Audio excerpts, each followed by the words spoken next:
Hi guys.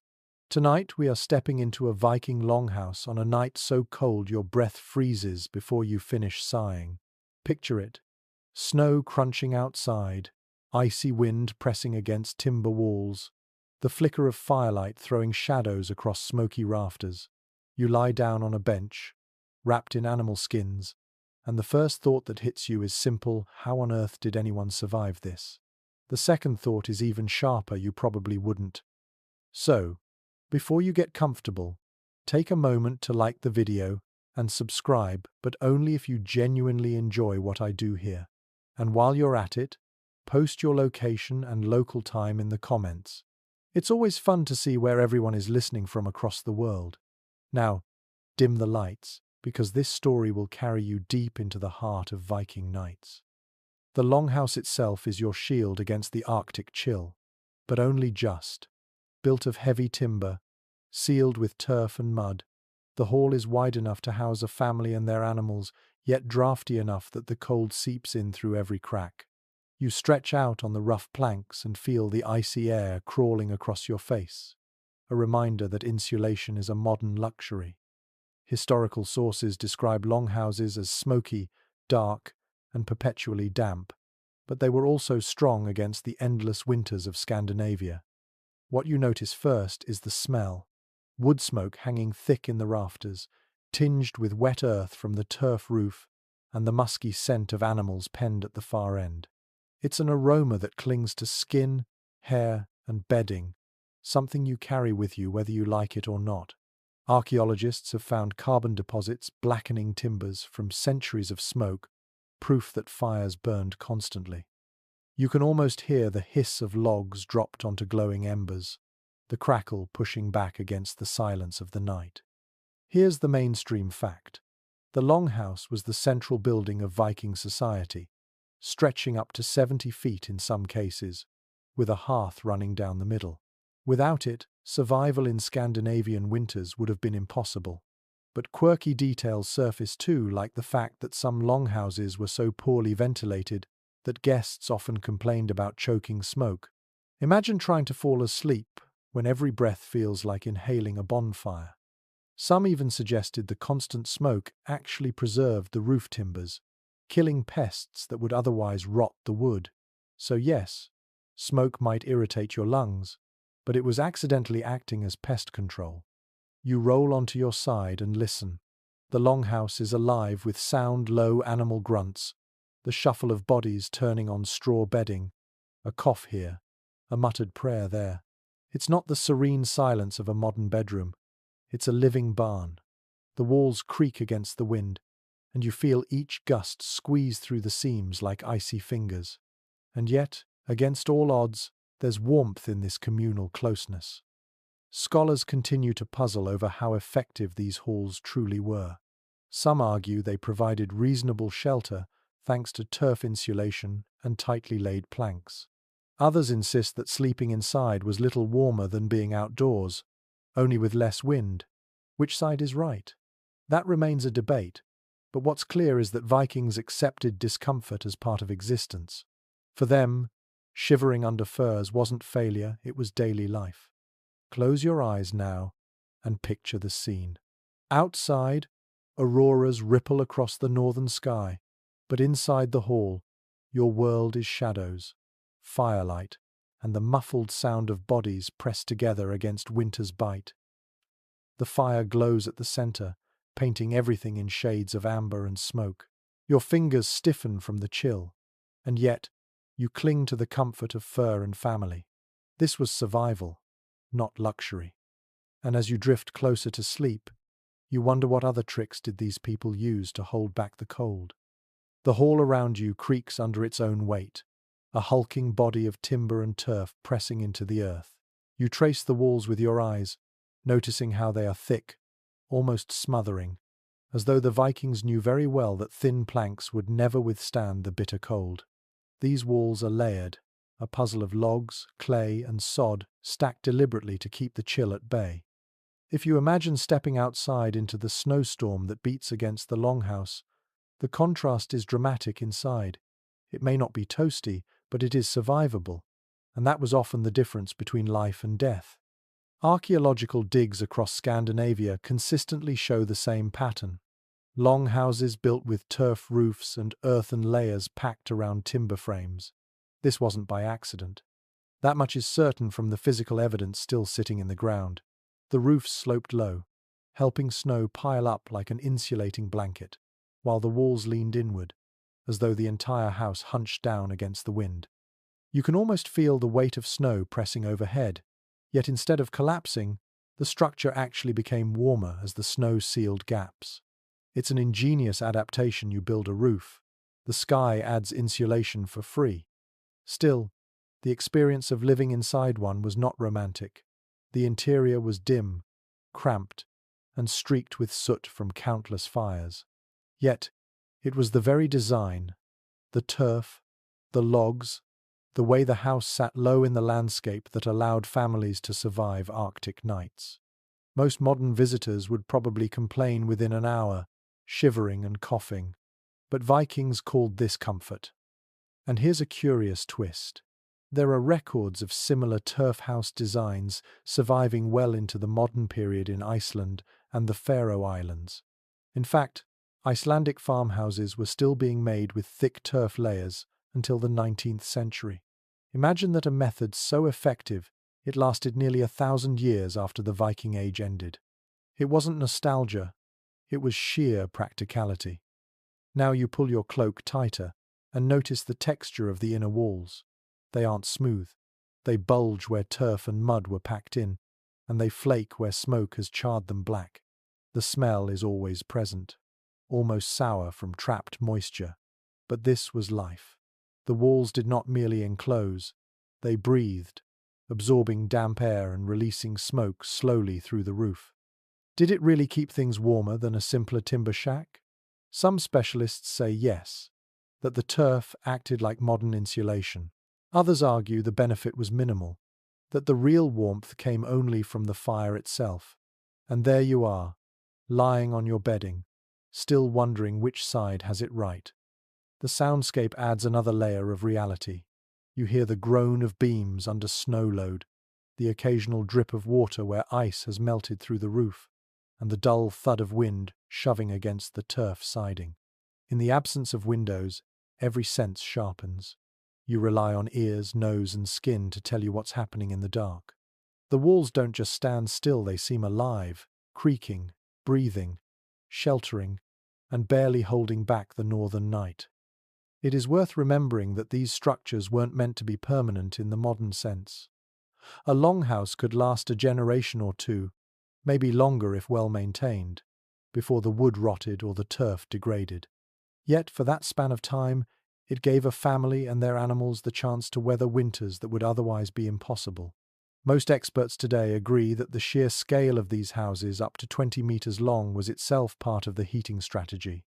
The more people and livestock inside, the more heat generated. The house didn't just shield against cold, it trapped body warmth. And here's one of those details that makes you pause. Some excavation sites show longhouses dug slightly into the ground, a technique that used the earth itself as a kind of insulation. You lie back and imagine the walls not rising from the soil but sinking into it, the cold wind sweeping just over the roofline while the ground cradles you in damp, muted quiet. It's not glamorous, but it's efficient. That little design trick might have saved countless lives.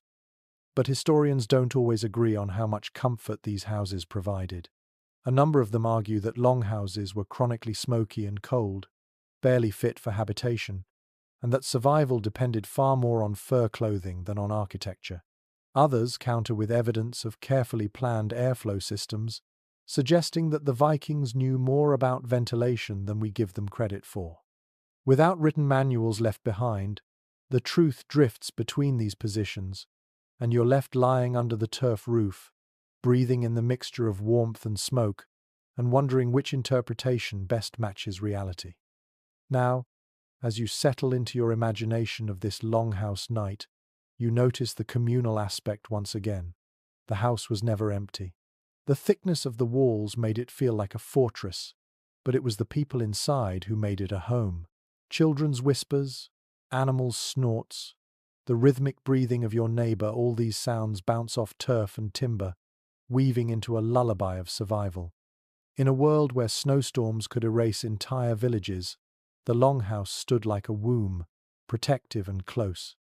One thing is clear: the Viking longhouse was not a place of luxury, but a compromise with nature. Its design was simple, yet layered with purpose.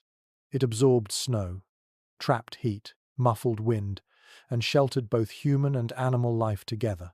You may wrinkle your nose at the idea of sharing a smoky room with cows and goats, but to the Vikings, that meant extra warmth. As you lie there, your mind drifts to how much effort it must have taken to build such a structure. Felling trees with iron axes, hauling turf blocks, layering mud, all in freezing temperatures. The very existence of the longhouse speaks of endurance and stubbornness, qualities that defined the people themselves.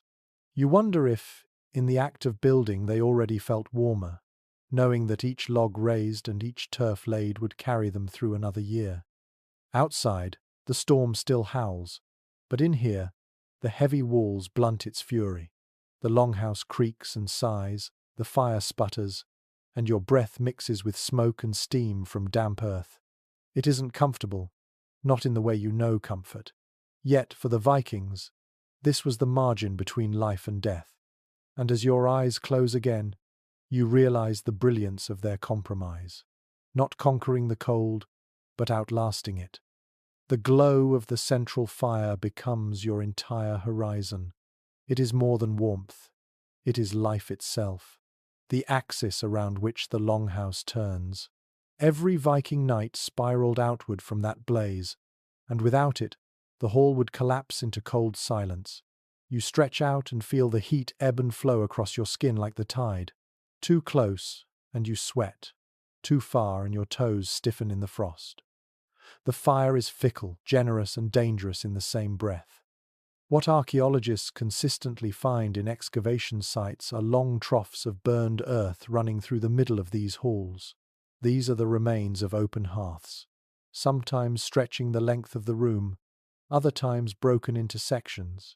That evidence is firm. A fire always sat at the center of Viking life, literally. From it came heat, light, and a place for cooking. Without that flame, no one in the room would have slept, eaten, or even survived. And yet, here's a curious detail. Some sagas mention fires being carefully banked with ash at night, so they would smolder until morning. This technique kept the embers alive without burning through precious fuel. You imagine a Viking carefully kneeling, scooping grey powder over glowing coals, sealing the warmth in like treasure under a blanket of ash. It's the ancient version of hitting the snooze button, ensuring the house would awaken with a little glow ready to be coaxed back into flame.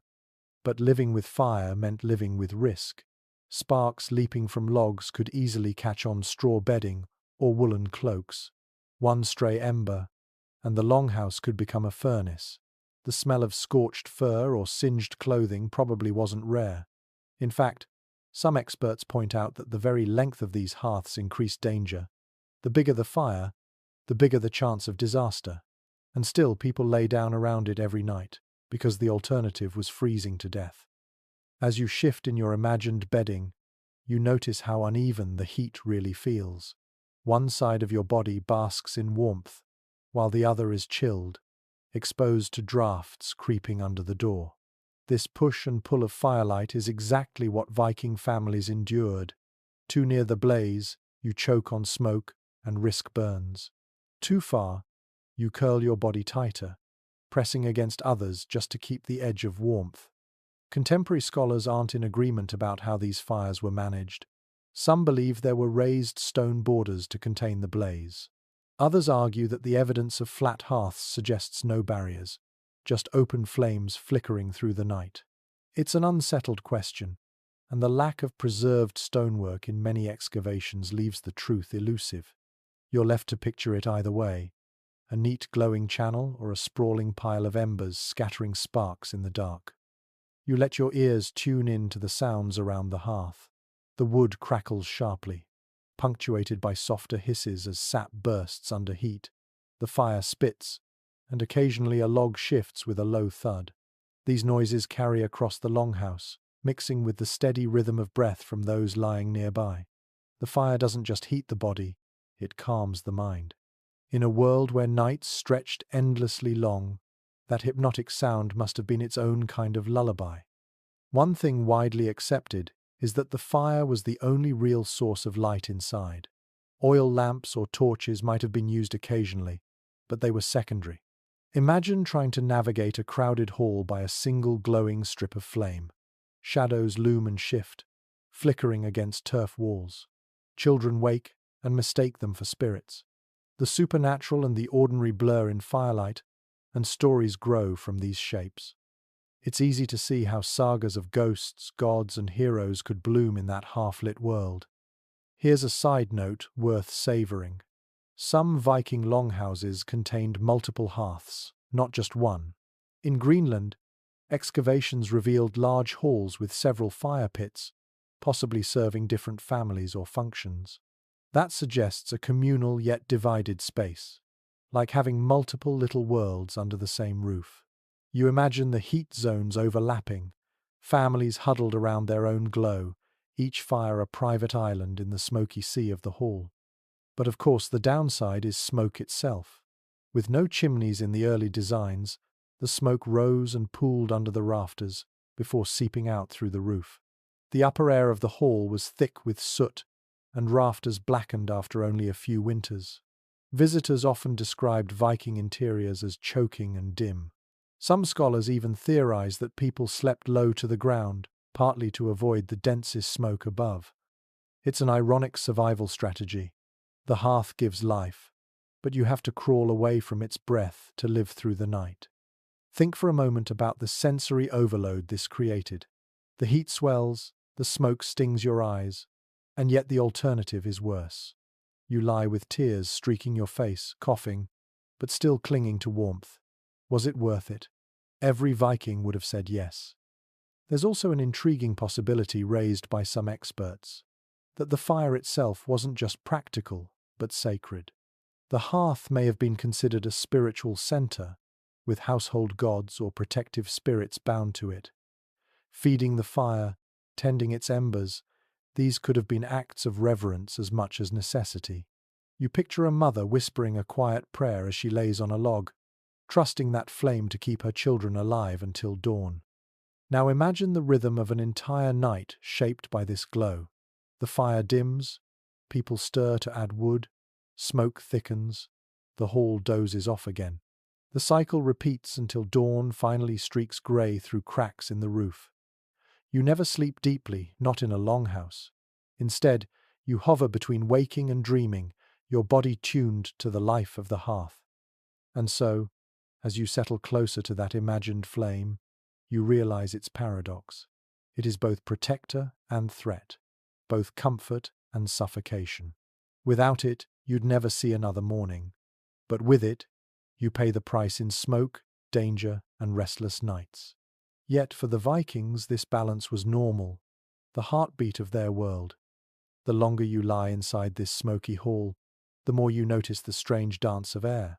One moment the smoke drifts lazily upward, curling into the rafters like grey ribbons. The next it surges downward, stinging your throat and making your eyes water. You cough, pull your cloak tighter, and realize ventilation was the hidden puzzle of the Viking longhouse. Too much of it and you froze, too little and you suffocated. There was no perfect balance, only a constant negotiation between cold air and smoky warmth. Archaeological remains reveal simple roof vents, gaps in the ridge where smoke could escape.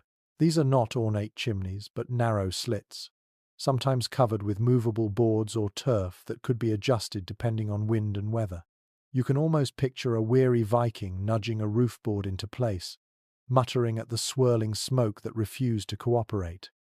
The concept was rudimentary, but clever. Create just enough suction to pull the smoke skyward while letting as little heat escape as possible. And yet, even with these innovations, the evidence of blackened rafters and soot-choked timbers tells the story clearly. Smoke lingered. It coated surfaces, seeped into clothing, and left every longhouse smelling like an overworked bonfire. Many researchers believe this was not simply a minor annoyance, but a chronic health problem. Imagine breathing that air every night of your life. Eyes burning, lungs irritated, sleep disturbed. The walls kept out the wind, but the fire filled your chest with ash. Here's a curious observation. Despite the obvious discomfort, some experts argue that smoky interiors had unintended benefits. The constant haze likely repelled insects, keeping flies and mosquitoes at bay during warmer months. The smoke may also have slowed the growth of bacteria in food storage areas. So, while your body ached from coughing, your supplies lasted longer, and your livestock stayed healthier. It's a strange trade-off. Unhealthy for the lungs, yet helpful for survival overall. The sensation of lying in that haze is almost tangible when you imagine it.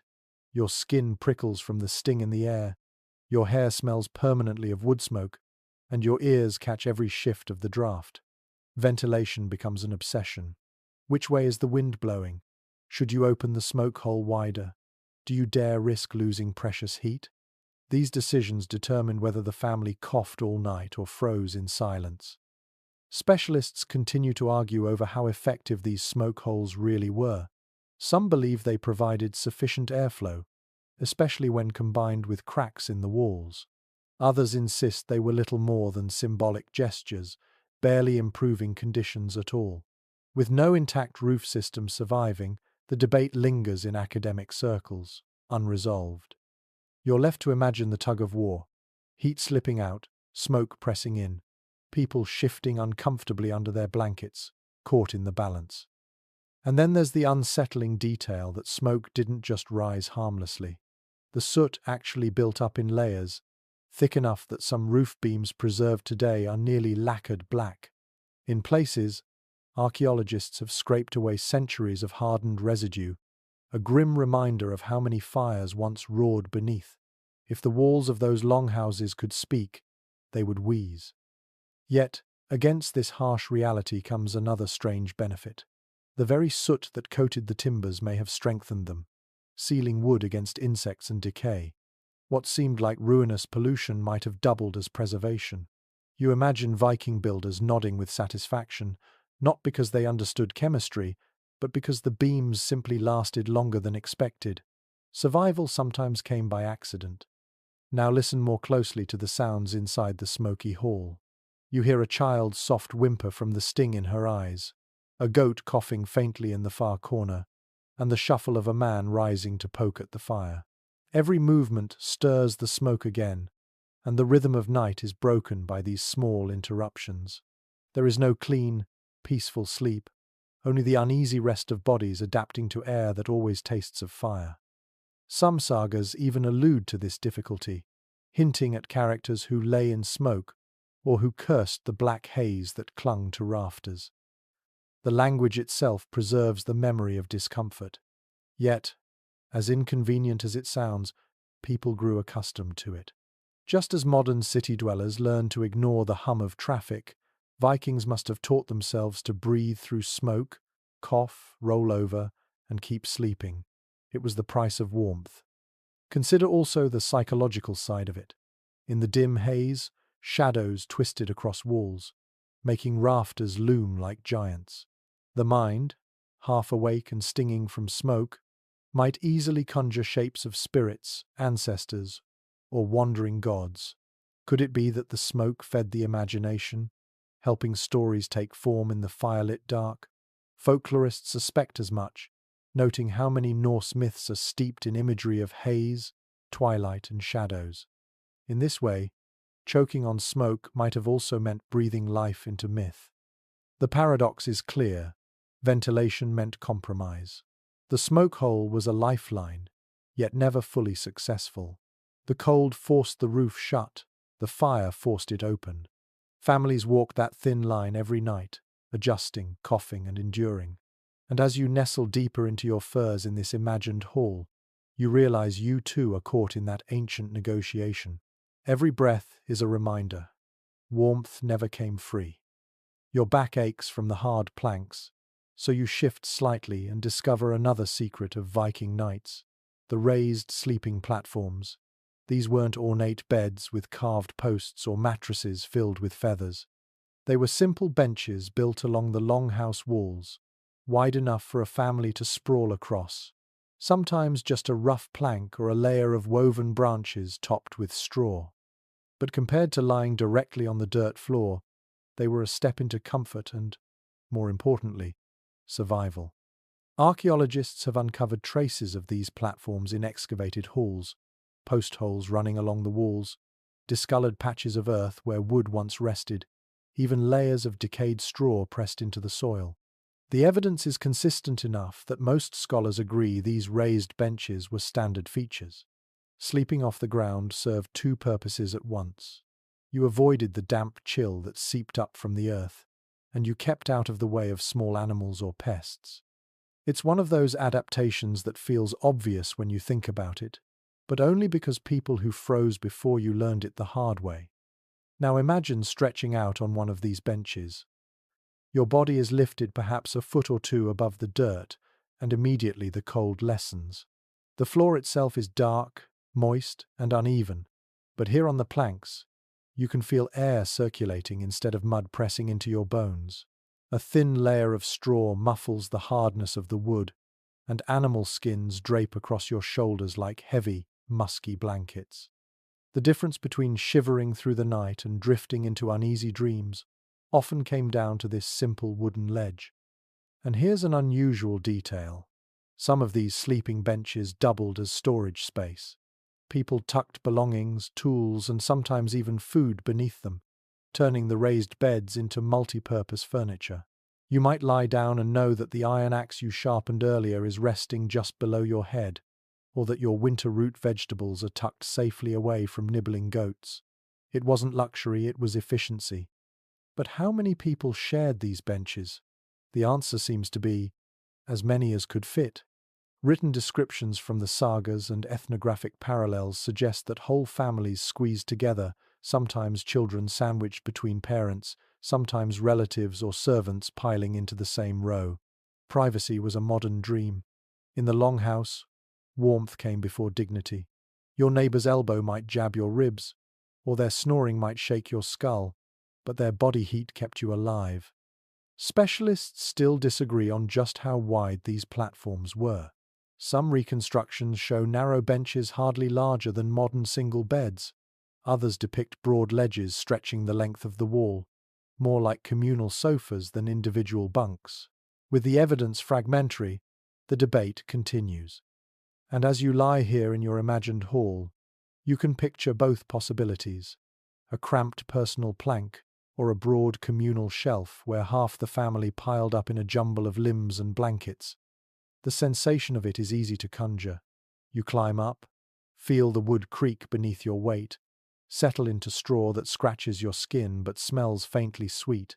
Above, rafters groan under snow. Beside you, someone shifts, mutters in their sleep, and presses closer. You are never truly alone here, never separated from the warmth or the noise of others. One particularly odd find at a site in Denmark revealed layers of charred straw bedding, suggesting that sometimes these benches caught fire when sparks flew too far. Imagine the rude awakening of your mattress smouldering beneath you.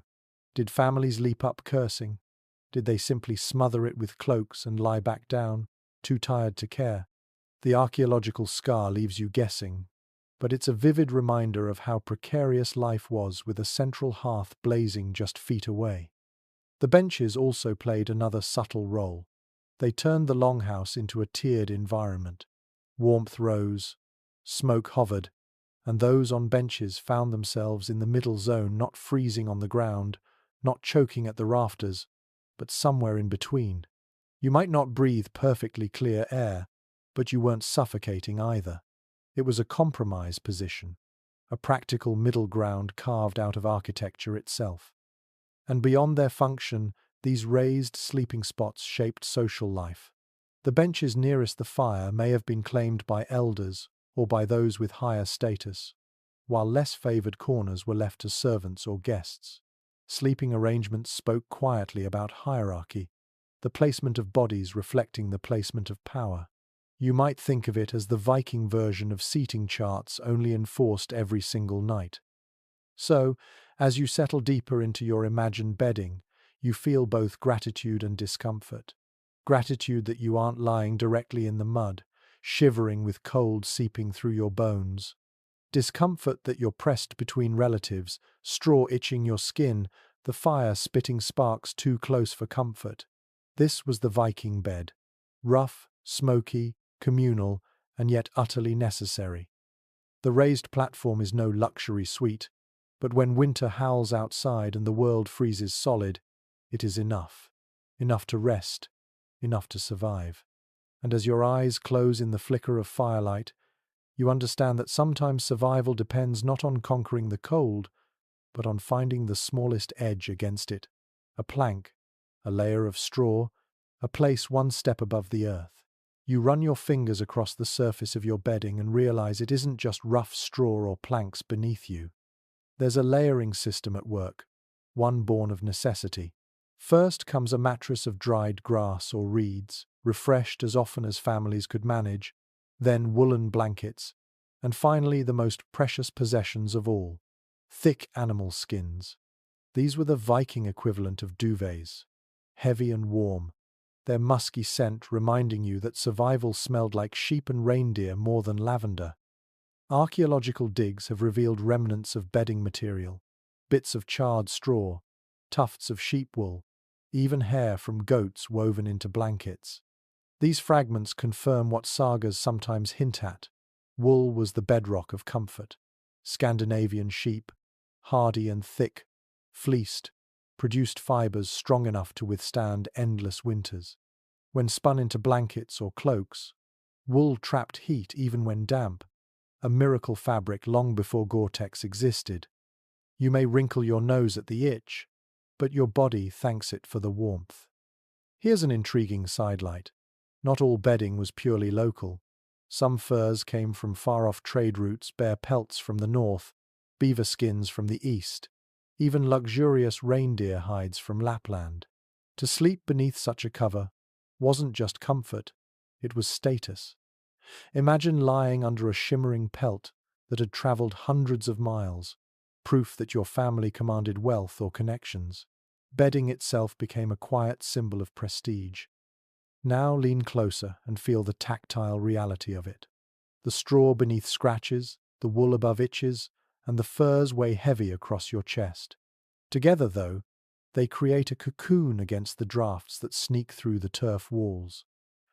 Without these layers, the cold would creep relentlessly, numbing toes and stiffening joints. With them, you might actually drift into dreams instead of shivering through the night. Specialists still question exactly how thick these bedding layers were. Some reconstructions show only a few inches of straw. Others suggest deep piles refreshed regularly, almost like primitive mattresses. There's even debate about whether animal skins were primarily laid beneath sleepers or over them. Did you lie on fur and cover yourself with wool, or the reverse? The physical evidence doesn't settle it, and so the scholarly back and forth continues. You're left to test both versions in your imagination, wondering which one left fewer flea bites. Because fleas were the uninvited guests at every Viking sleepover. Wool and fur may have been warm, but they were also perfect homes for pests. Archaeological studies of Viking burial sites have found traces of insect remains in clothing and bedding, clear signs that itching was part of nightly life. You might laugh at the thought of a warrior who braved icy seas but cursed at tiny creatures under his blanket. Survival was never glamorous. And then there's the smell. Wool smelled of lanolin, earthy and slightly oily. Furs carried the musk of the animals they once clothed. Mixed with smoke from the fire and dampness from the turf walls, the longhouse reeked of life, raw and unfiltered. Did people notice? Or had their senses adapted so thoroughly that this bouquet of animal, earth, and ash simply became the smell of home? Anthropologists suspect the latter, pointing out how quickly humans normalize their environments. One charming detail emerges from sagas and folklore. Bedding was sometimes blessed or charmed.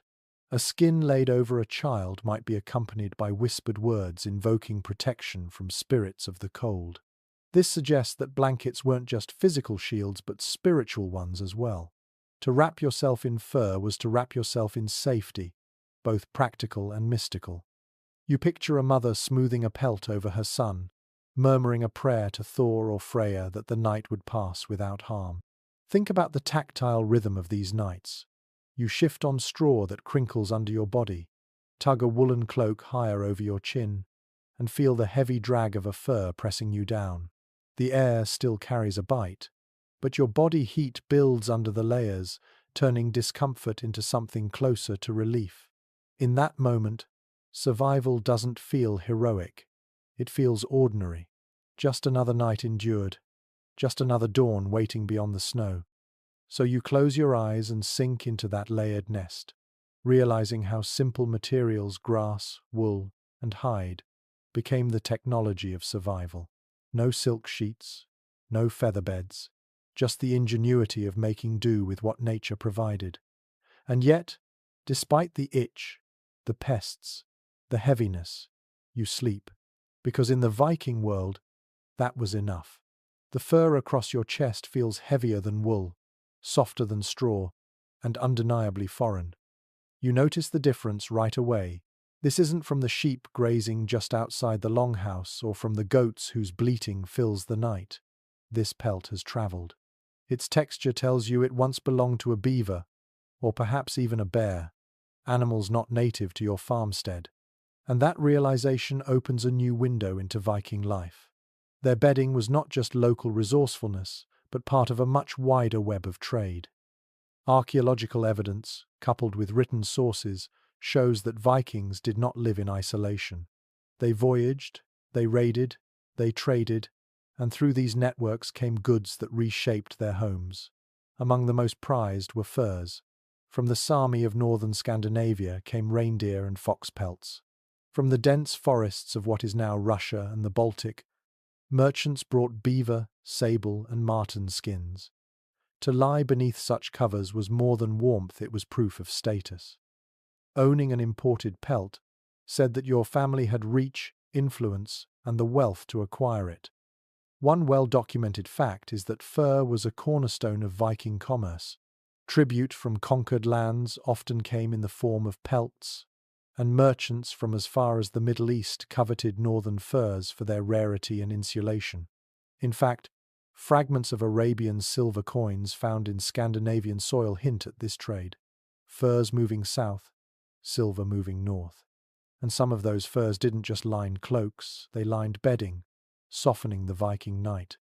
But there's a quirky story attached too.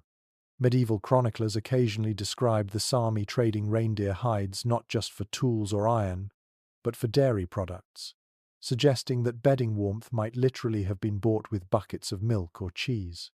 Picture it, a Viking farmer clutching a bundle of reindeer hides earned by trading goat cheese, dragging it home and spreading it proudly across his family's bed platform. Survival stitched itself together from unexpected bargains. When you press your cheek into one of these imported furs, the experience is different from local wool. The fur is sleeker, more supple, and often better at trapping heat. Reindeer hides, in particular, were legendary for their insulating qualities, used even in modern Arctic expeditions. Imagine the relief of a Viking child crawling under such a cover, feeling its weight and warmth, cocooned against drafts sneaking through turf walls.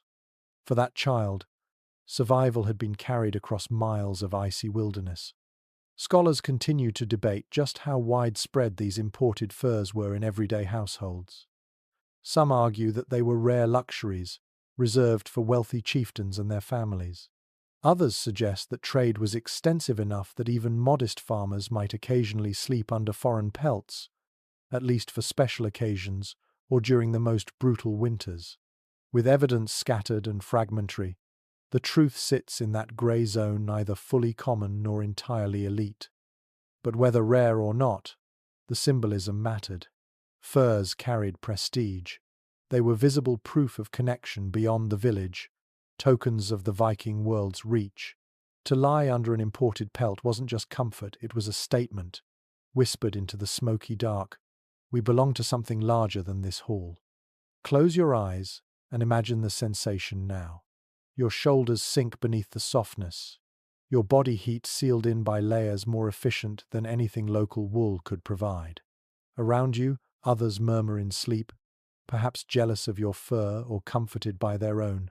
The fire flickers, smoke curls above, and outside, the snow piles higher. You are wrapped not only in warmth but in the long threads of trade, war, and travel that wove the Viking Age together. In this way, even the act of sleeping became part of a global network. You think of silver coins crossing seas, of beaver pelts changing hands in forest clearings, of caravans moving silently through snowbound passes. All of it ends here, in this longhouse, where you finally relax enough to drift into uneasy dreams. The furs may itch, they may smell faintly of musk, but they carry with them the breath of distant lands. And in the middle of a Scandinavian winter, that was a kind of magic one that could make the difference between shivering awake and sleeping through until dawn. You shift under the heavy hides and realize just how crowded this space really is. The longhouse isn't a quiet retreat for a single family. It is a hive. The benches along the walls are filled, not with neat rows of sleepers, but with bodies jumbled together: grandparents, parents, children, servants, even the occasional guest, everyone crammed shoulder to shoulder. The very architecture demanded it. With walls so thick and space so precious, the best way to stay warm was to share the air, the furs, and sometimes even the same blanket. Archaeologists studying longhouse remains often point out the sheer size of these halls, some stretching 20 or 30 meters in length. That wasn't because Vikings wanted extra elbow room, it was because multiple family units, and sometimes multiple generations, lived under one roof. It was less a house than a community building, a micro-village pressed into a smoky wooden shell. One surviving saga casually mentions 3 households sharing the same hall, and you can almost feel the press of bodies now, as you try to roll over without knocking someone else in the face. The benefits were practical. More people meant more heat. A dozen bodies lying close together created a microclimate of shared warmth. In an age when insulation was patchy and fire unreliable, this collective heat was a survival strategy. You may not have enjoyed sleeping so near to your grumpy uncle or the servant who hadn't bathed in months, but their body heat might mean you woke up alive. And there's an odd little aside preserved in folklore. Some families supposedly arranged sleepers strategically, with children tucked between adults to maximize warmth. Imagine being wedged between 2 snoring parents, wrapped in their cloaks, while cousins and grandparents formed a human wall against the cold air seeping in from the door. The longhouse became less like a bedroom and more like a living blanket, each body another patch sewn into the quilt of survival. Still, this closeness came at a cost. Privacy, as you understand it, didn't exist. Every cough, every mutter, every restless turn was shared with the entire room. Quarrels couldn't be whispered without everyone overhearing. Intimacy was never truly private. And yet, for Vikings, this was normal. Modern sensibilities would call it suffocating. Theirs called it life. Scholars still wrestle with how these shared spaces shaped social dynamics. Did constant proximity strengthen kinship bonds, or did it spark simmering tensions? Some anthropologists suggest that such tight quarters bred extraordinary cooperation. Families who had to endure nights nose to nose learned patience and tolerance. Others counter that sagas full of feuds and rivalries hint at the opposite, that living stacked together like firewood fueled resentment as much as solidarity. Both views hold water, and you, lying on your straw mattress, might agree with either depending on whose elbow just jabbed you in the ribs. Close your eyes now and imagine the sensory storm, the warmth of shared bodies, the mingled smells of sweat, wool and smoke, the sound of snoring layered like a chorus across the hall. Somewhere a baby fusses, somewhere else a dog growls softly in its sleep. This isn't a serene silence, it's a cacophony. And yet, amid that noise, there's comfort. You are never alone. One peculiar note from excavation sites. Benches sometimes appear to have been built at slightly different heights, perhaps dividing one family's sleeping area from another's belonging. You might picture shallow ledges stepping up along the wall, each clan claiming their level. The arrangement created not just warmth but hierarchy. Whose bench sat nearest the fire? Whose was shunted toward the draughty end by the doorway? The politics of sleeping arrangements spoke as loudly as words at the daytime feast. So as you settle into your imagination of this crowded hall, you realize something vital. The longhouse wasn't designed for the individual. It was designed for the group. Survival wasn't a solitary act. It was communal, noisy, sometimes uncomfortable, but deeply human. You shared not only stories and meals, but also your very body heat, night after night, winter after winter. And in that closeness, sweaty, smoky, and undeniably cramped, there was also a kind of security. If danger approached, if a storm tore at the roof, if illness struck, you weren't isolated. You were surrounded, woven into the fabric of kin. In the Viking world, that closeness might have been the warmest thing of all. You stir in the smoky dark, and the warmth you feel doesn't just come from your family pressed against you. It comes from something larger and heavier at the far end of the hall. There, behind a wooden partition or a low fence, animals shift and breathe their hot, moist exhalations, adding to the fog of the longhouse. Cows, sheep, goats, and even pigs often shared the roof with their human keepers. And while it might sound unpleasant to modern ears, this mingling of species was one of the most practical heating systems the Vikings had. Archaeological digs consistently reveal longhouses divided into sections, one end for living, one end for livestock, sometimes separated only by a waist-high wall. The evidence is unmistakable. Troughs carved into the floor for feeding, post holes for pens, even layers of compacted manure still preserved in the soil. It's not guesswork. These halls doubled as barns. When winter set in, animals weren't left outside to freeze. They became roommates, breathing furnaces that helped keep the human half of the house just a little warmer. Close your eyes and imagine it. The thick, pungent scent of hay and manure rising through the smoky air, the sound of hooves shifting restlessly, the low rumble of a cow's breath on the other side of the partition.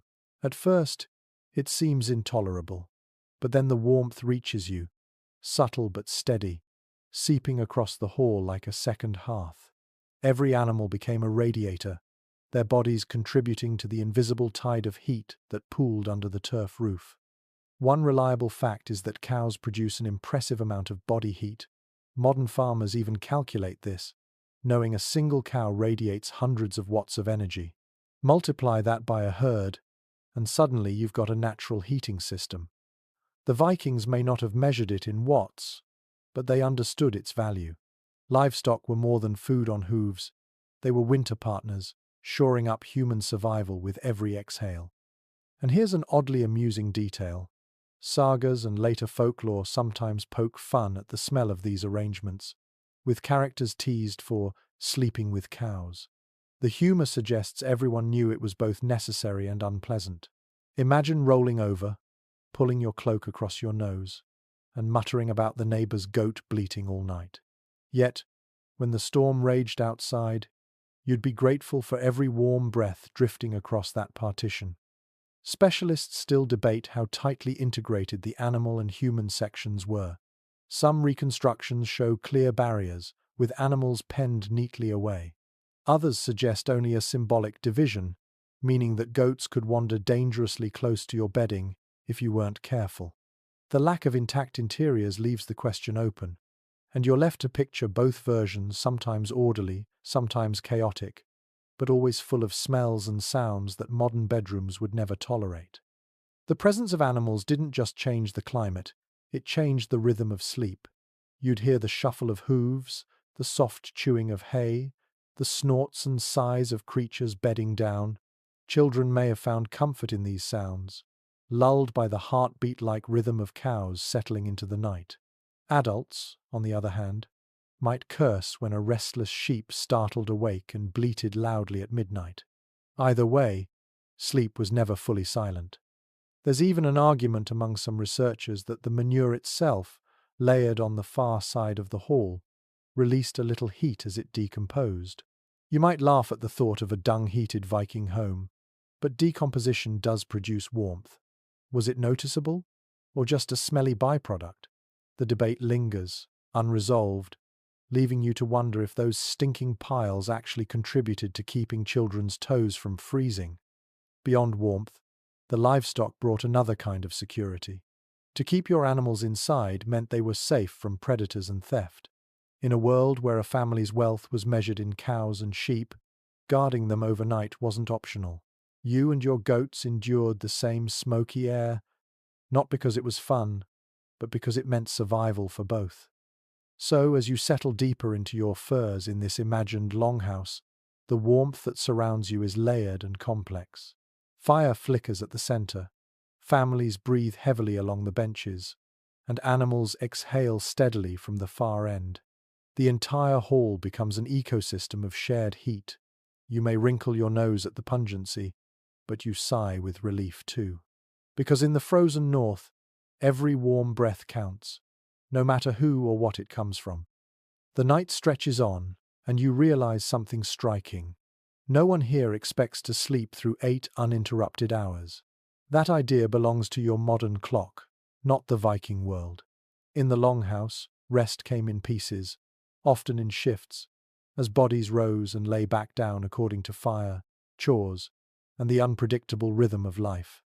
You stir at midnight, see someone poking at the embers, hear another rising to relieve themselves outside, and it dawns on you. Sleep was communal, but it was also staggered. Written sources and ethnographic comparisons suggest that pre-industrial sleep was often segmented. People dozed for a few hours, woke in the night, and then drifted into a second sleep before dawn. Some researchers argue that Vikings likely followed this pattern too. After all, tending the hearth required it.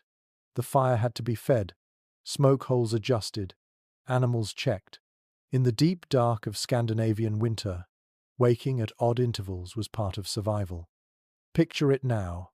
Around you, half the hall snores, while a few shadowy figures move quietly through the haze. One kneels at the fire, laying a log onto the embers. Another leads a goat outside, muttering into the cold. A third simply sits, wide-eyed, thinking or praying in the half-light. Sleep here isn't absolute. It's fluid, a tide ebbing and flowing through the night. One well-supported fact is that sagas occasionally describe midnight moments, as if characters were expected to be awake for a spell in the dark. Some stories even mention conversations or reflections taking place in the middle of the night, not treated as interruptions but as natural pauses in the rhythm of rest. For the Viking family, nighttime was not a solid block of unconsciousness, but a shared, shifting landscape of dozing, waking, tending, and dreaming. And then comes a quirky image, a child waking in the dark, asking a parent to tell a story before drifting back to sleep. The sagas themselves might have been born in those in-between hours, when half the hall was awake, voices carrying low over the crackle of the fire. What better time to pass on tales of gods and heroes than in the hushed stillness between first and second sleep? Scholars, of course, argue about how consistent this practice was. Some insist segmented sleep was nearly universal before artificial lighting, while others caution that evidence is thin and often drawn from later sources. Did Vikings follow this rhythm every night, or only in winter, when darkness stretched endlessly? The truth lies somewhere between certainty and speculation, but the patterns of fire tending and livestock care suggest strong possibilities. Now imagine yourself stirring from a dream.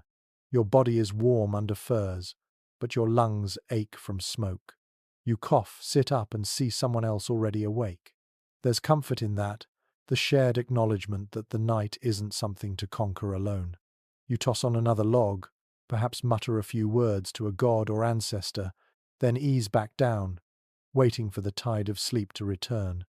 This rhythm also meant that Viking nights were not silent stretches but punctuated with life. The scrape of wood on fire, the creak of benches as someone shifts, the sighs of animals rising and settling again. Even the act of stepping outside into the cold for relief broke the monotony, your eyes meeting the aurora swirling above before you scurried back inside. These interruptions stitched themselves into memory, making each night a woven fabric rather than a blank. Think for a moment about how this altered the experience of time. In the longhouse, the dark was not a void to be endured but a canvas stretched across shifting hours. People moved in and out of wakefulness like fish in a current. Perhaps that explains why the Vikings measured their days less by minutes and more by tasks: feed the animals, stoke the fire, share a tale, drift to sleep again. And so you settle into that rhythm yourself. First sleep, waking moments, second sleep. You breathe with the hall, rising and falling with its pulse. The modern idea of one solid, private, quiet night dissolves. In its place is a communal tide, a cycle of warmth, watchfulness, and dreams broken into pieces but still, somehow, whole. The night grows deeper, and though your body rests, your ears stay awake. In this crowded longhouse, silence never truly arrives. Instead, the air is thick with overlapping sounds, a chorus of human and animal life echoing through the smoky beams. You hear it all: songs, mutters, snores, the creak of timbers, the cough of someone whose lungs are filled with soot. For a Viking, this was the soundtrack of sleep. Archaeologists can't excavate sound, but sagas and ethnographic parallels offer clues. Imagine after the evening meal, as families began to settle down, someone might recite a verse or a saga fragment, letting the words carry into the dark. These weren't formal performances. They were bedtime habits, ways of filling the hours before the first wave of sleep. A chieftain's hall might echo with tales of Odin, Thor, or local heroes, while a farmer's house might hum with lullabies whispered to restless children. Either way, stories and songs were stitched into the night as firmly as the straw beneath your back. But once voices faded, another sound rose: snoring. Picture dozens of bodies packed together on benches, cloaks pulled tight, airways clogged with smoke and fatigue. The cacophony must have been extraordinary. Some ethnographers studying traditional farmhouses in Scandinavia described them as barns of sound, where no one ever truly slept in silence. You lie there now, pressed between relatives, and the snores shake your ear as loudly as the storm outside. Here's a curious aside. Some sagas even joke about loud sleepers. Characters are mocked for the thunderous sounds they made at night, as if everyone in the hall was doomed to share the misery. Humor survives precisely because it was so common. Snoring was unavoidable in a room crammed with exhausted bodies and poor air circulation. Imagine muttering curses at your neighbor's rattling throat while knowing you did the same when you drifted off. And then there were the animals. Cows shifting in their stalls, goats bleating softly, pigs grunting in dreams, every noise amplified in the echoing timber shell. Some scholars suggest this constant background of animal sounds may have been oddly comforting proof that the creatures, the family's wealth and lifeblood, were safe for the night. Others propose it was maddening, an unending reminder that you were living in a barn as much as a house. Both views ring true, depending on your tolerance. Now think about the fire again. As logs burned down, they popped and hissed, sending sparks snapping into the gloom. The hearth itself was noisy, a restless companion that never let the room fully quiet. Sometimes, the shift of logs would wake a light sleeper, who in turn would stir others.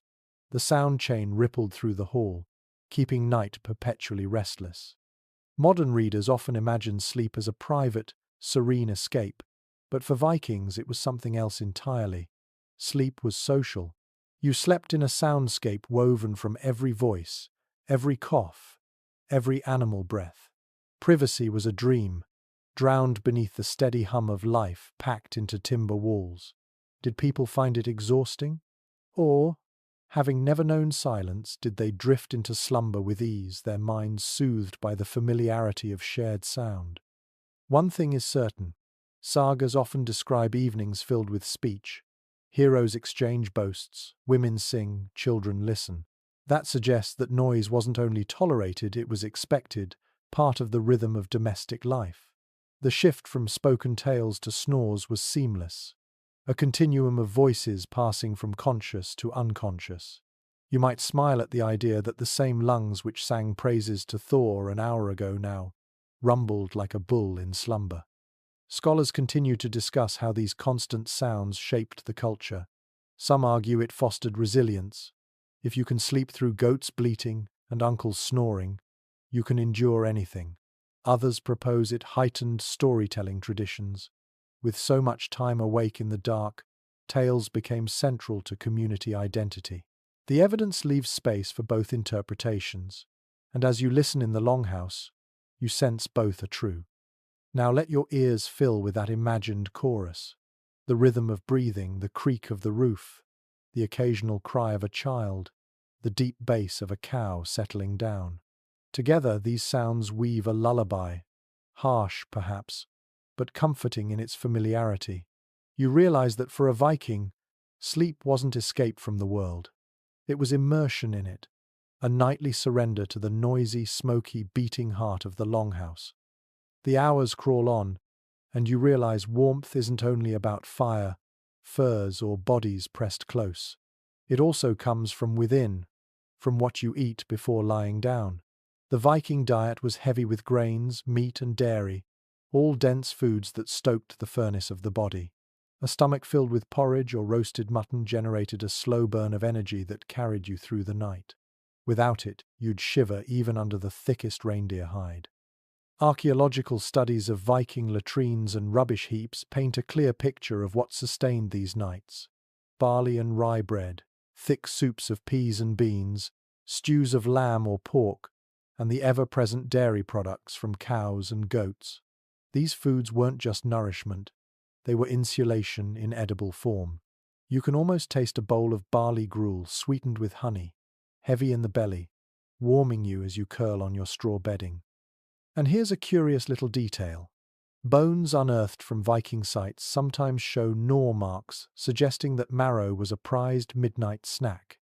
Imagine a child crunching on a roasted bone before bed, greasy fingers tucked into furs afterward. Not glamorous, but practical.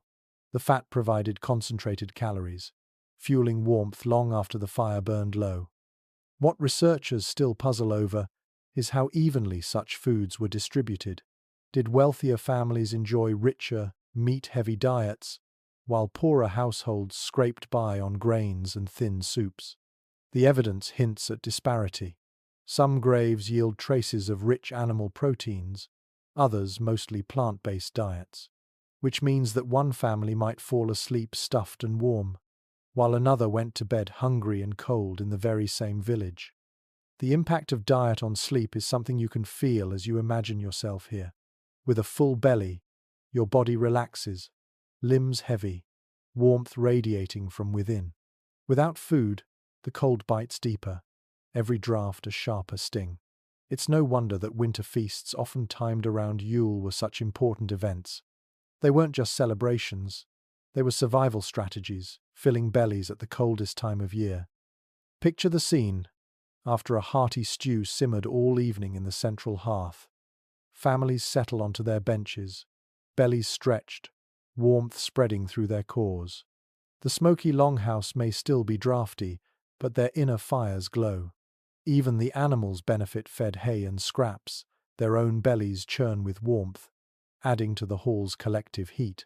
Sleep arrives easier when hunger isn't gnawing at your ribs. Another quirky tidbit comes from saga literature. Heroes are sometimes described as eating enormous meals before resting, as if sheer appetite were a mark of strength. One tale mentions a man devouring whole sides of meat before falling into a snoring heap. Was it exaggeration? Almost certainly. But it reflects a cultural truth that eating well meant sleeping well, and both were signs of health and vitality.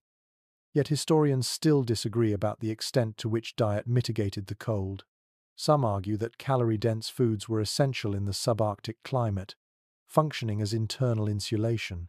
Others suggest that while diet played a role, clothing and bedding mattered far more, pointing out that even the best-fed body couldn't withstand icy drafts without wool and fur. The debate remains unresolved, and you're left to weigh both perspectives while chewing on your imaginary barley loaf. The sensory picture is vivid, the aftertaste of smoky stew lingering on your tongue, the heaviness in your belly, the way warmth spreads from core to fingertips. You curl into your furs, shift against your neighbor, and sigh. Tonight, food is as much a blanket as the hides pulled over your shoulders. In the Viking world, survival wasn't just about what covered you, it was about what filled you. And as the night drifts on, you understand that each bite of stew, each gulp of milk, each sliver of marrow was a thread in the fabric of warmth, woven into the longhouse as surely as logs and turf. Your belly is heavy from that smoky stew, and now someone passes you a horn brimming with ale.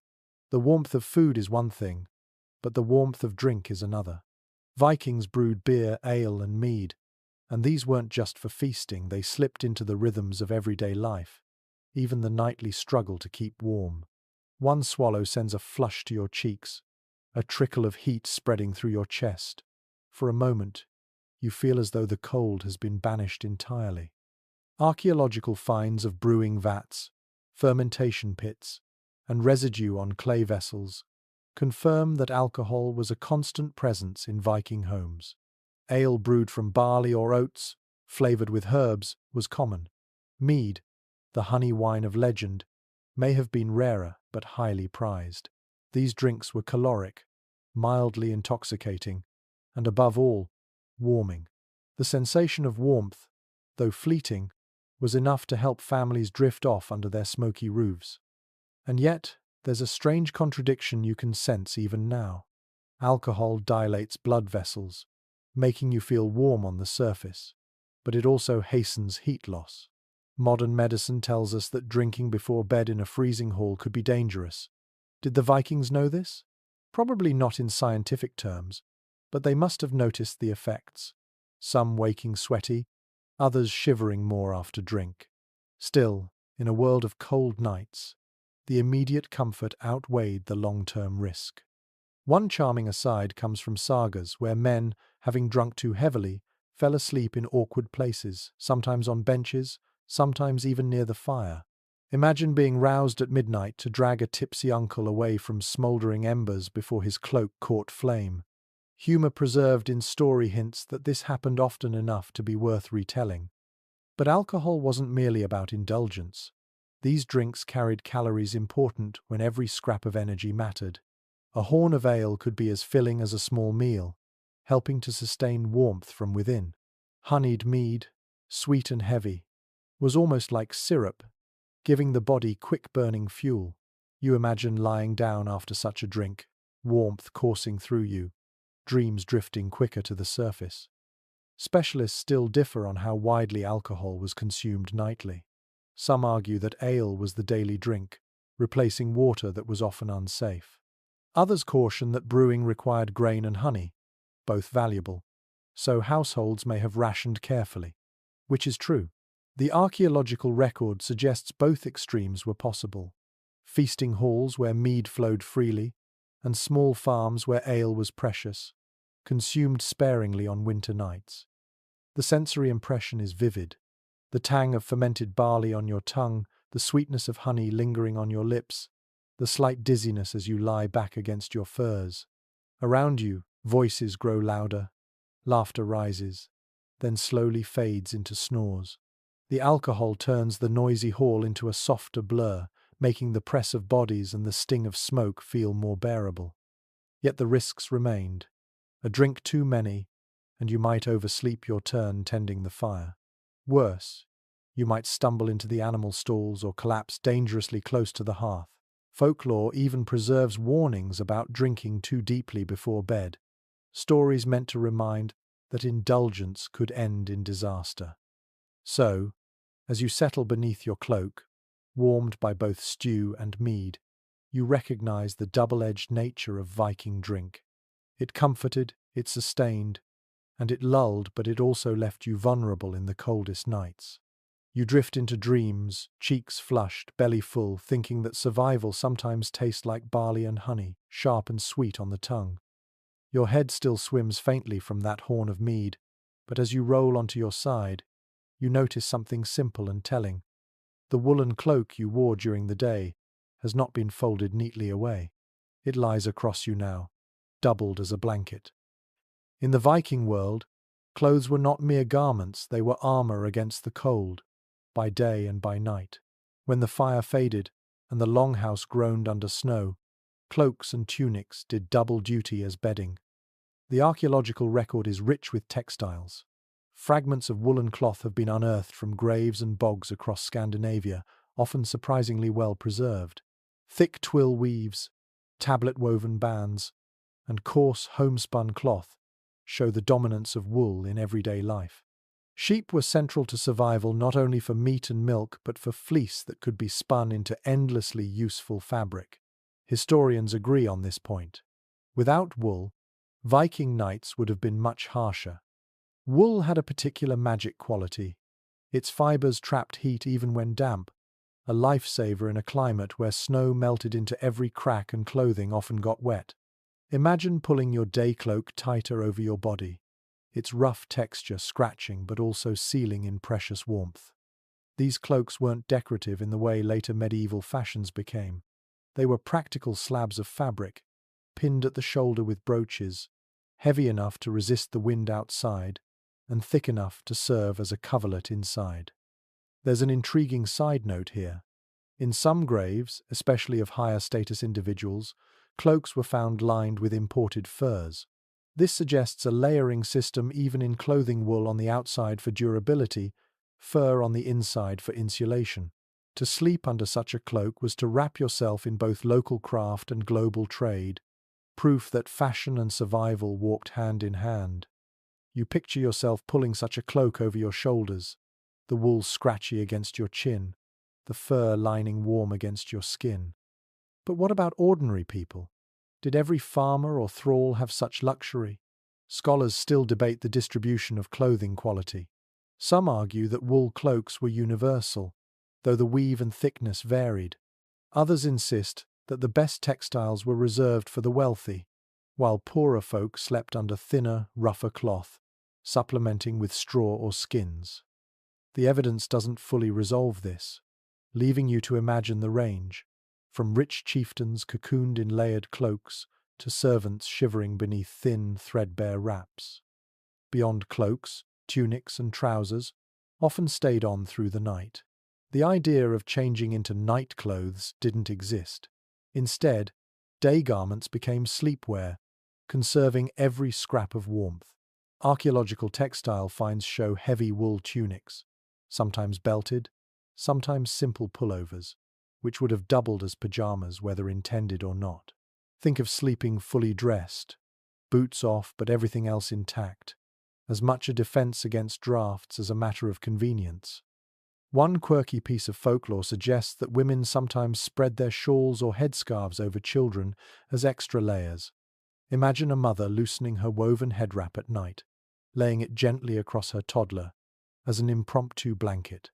These improvisations remind you that survival wasn't about luxury, it was about using every scrap of cloth available. Now, close your eyes and feel the sensory side. Wool scratches at your neck, heavy across your chest, the faint smell of lanolin still clinging. Your tunic itches against your arms, but the warmth it holds is undeniable.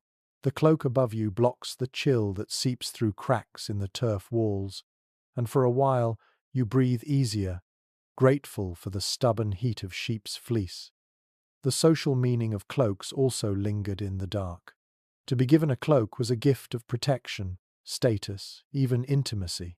Sagas sometimes describe warriors gifting cloaks to companions, gestures that carried weight far beyond fabric. In a longhouse setting, that same cloak might later be shared as bedding, weaving together layers of symbolism, loyalty, survival, warmth. You wonder if someone lying beside you once wore their cloak in battle, and now it covers you in slumber. Historians continue to puzzle over how often clothing was washed. Some evidence suggests rarely, since wool retained oils that repelled water and dirt. That means the cloak warming you at night might smell strongly of smoke, sweat, and lanolin. Yet for the Vikings, this was familiar, even comforting. The scent wasn't filth, it was home, survival wrapped into every fibre. Consider also the rhythm of reuse. The same cloak might serve at a feast by day, draped proudly over shoulders, then become a blanket by night, shared among children. Fabric was never wasted. It was too valuable. Even worn, threadbare pieces found new lives as padding, patches, or stuffing for bedding. Every scrap contributed to the nightly war against cold. The image becomes clear. The Viking longhouse wasn't furnished with piles of purpose-made blankets. It was filled with multi-purpose fabric, garments that crossed roles seamlessly. A cloak pinned at the shoulder during the day was unpinned and laid across your chest at night. A tunic that smelled of sweat and smoke kept you alive when the fire dwindled. The line between clothing and bedding blurred until it disappeared entirely. And so you settled deeper, the wool pressing down, the fur edges brushing your chin. You don't think of luxury, you think of endurance. Each fibre whispers of sheep grazing in summer fields, of women spinning by firelight, of looms creaking in smoky halls. Every thread is survival made tangible. And as you drift toward dreams, you realize, in the Viking world, warmth didn't come from bed sheets tucked fresh and clean. It came from the very clothes you lived in, day and night, woven tight against the cold. You blink awake in the dim glow of embers and feel a little body pressed firmly against your side. It isn't an accident. Children in the Viking world were often placed in the middle of the bed, not only for comfort, but as a deliberate survival tactic. The smallest bodies, the most vulnerable to the creeping cold, were tucked between adults, insulated by layers of warmth on either side. It was the longhouse equivalent of central heating, positioning children like glowing coals kept alive by the fire of family. Excavations of Viking graves, where children are sometimes found, buried alongside adults with shared bedding goods, echo this practice. It wasn't just symbolic. It mirrored the way they had slept in life, intertwined, protected, guarded by the heat of older, stronger bodies. Archaeologists reading the soil stains of decomposed wood and fur can see the layout. Benches broad enough for several sleepers, with smaller imprints nestled between. It paints a picture not of privacy, but of survival through proximity. Close your eyes and imagine it now. Your child curls into your chest, hair smelling of smoke and wool, their small hands tucked under your cloak. On the other side, another child leans against your partner, legs pressed against yours. The adults form a protective cocoon, a living wall against drafts. Any modern parent would recognize the instinct to keep little ones close, but here it was magnified by necessity. Without that human insulation, a child might not last the night. One solid piece of evidence comes from saga literature, which occasionally hints at the middle place of children in bed, sharing arrangements. While these accounts are rare and indirect, they reinforce the archaeological clues. Vikings knew the cold was merciless, and they stacked the odds by stacking their families together. And then there's the quirky note from later Scandinavian folk practices. In some regions, children were said to sleep crosswise, lying perpendicular to the adults, so that many small bodies could be wedged into one bench. Picture that tangle of limbs, a row of adults stretched lengthwise, children nestled across them like bars in a fence.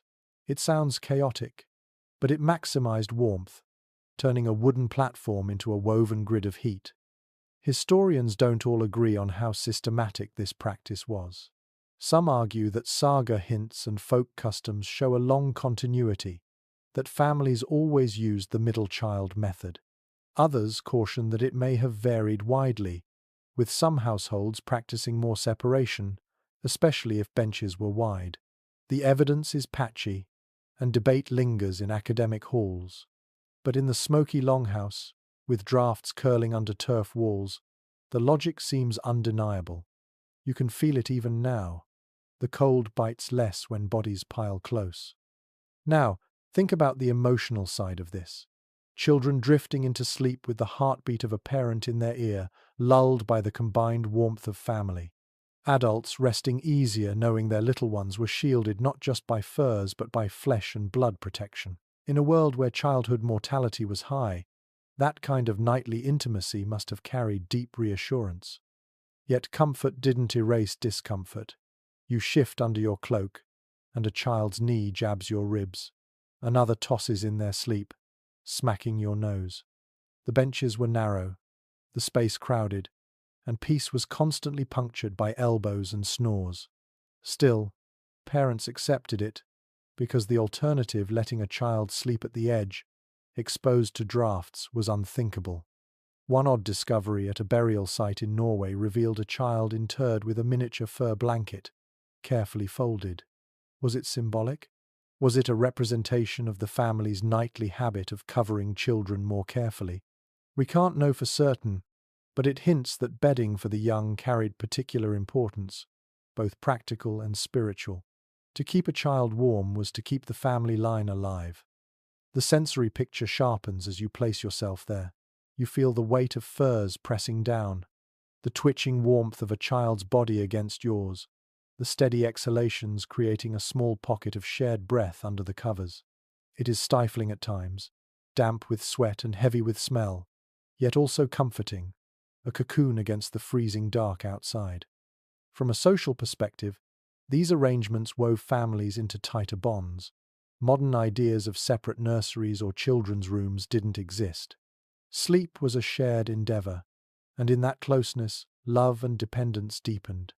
But so did the awareness of fragility. You can imagine a parent lying awake, hand resting on a child's chest to feel the rise and fall of breath, whispering a silent plea to the gods that this night, at least, would end with everyone alive. Scholarly debate lingers over whether such intimate bed-sharing shaped Viking parenting styles.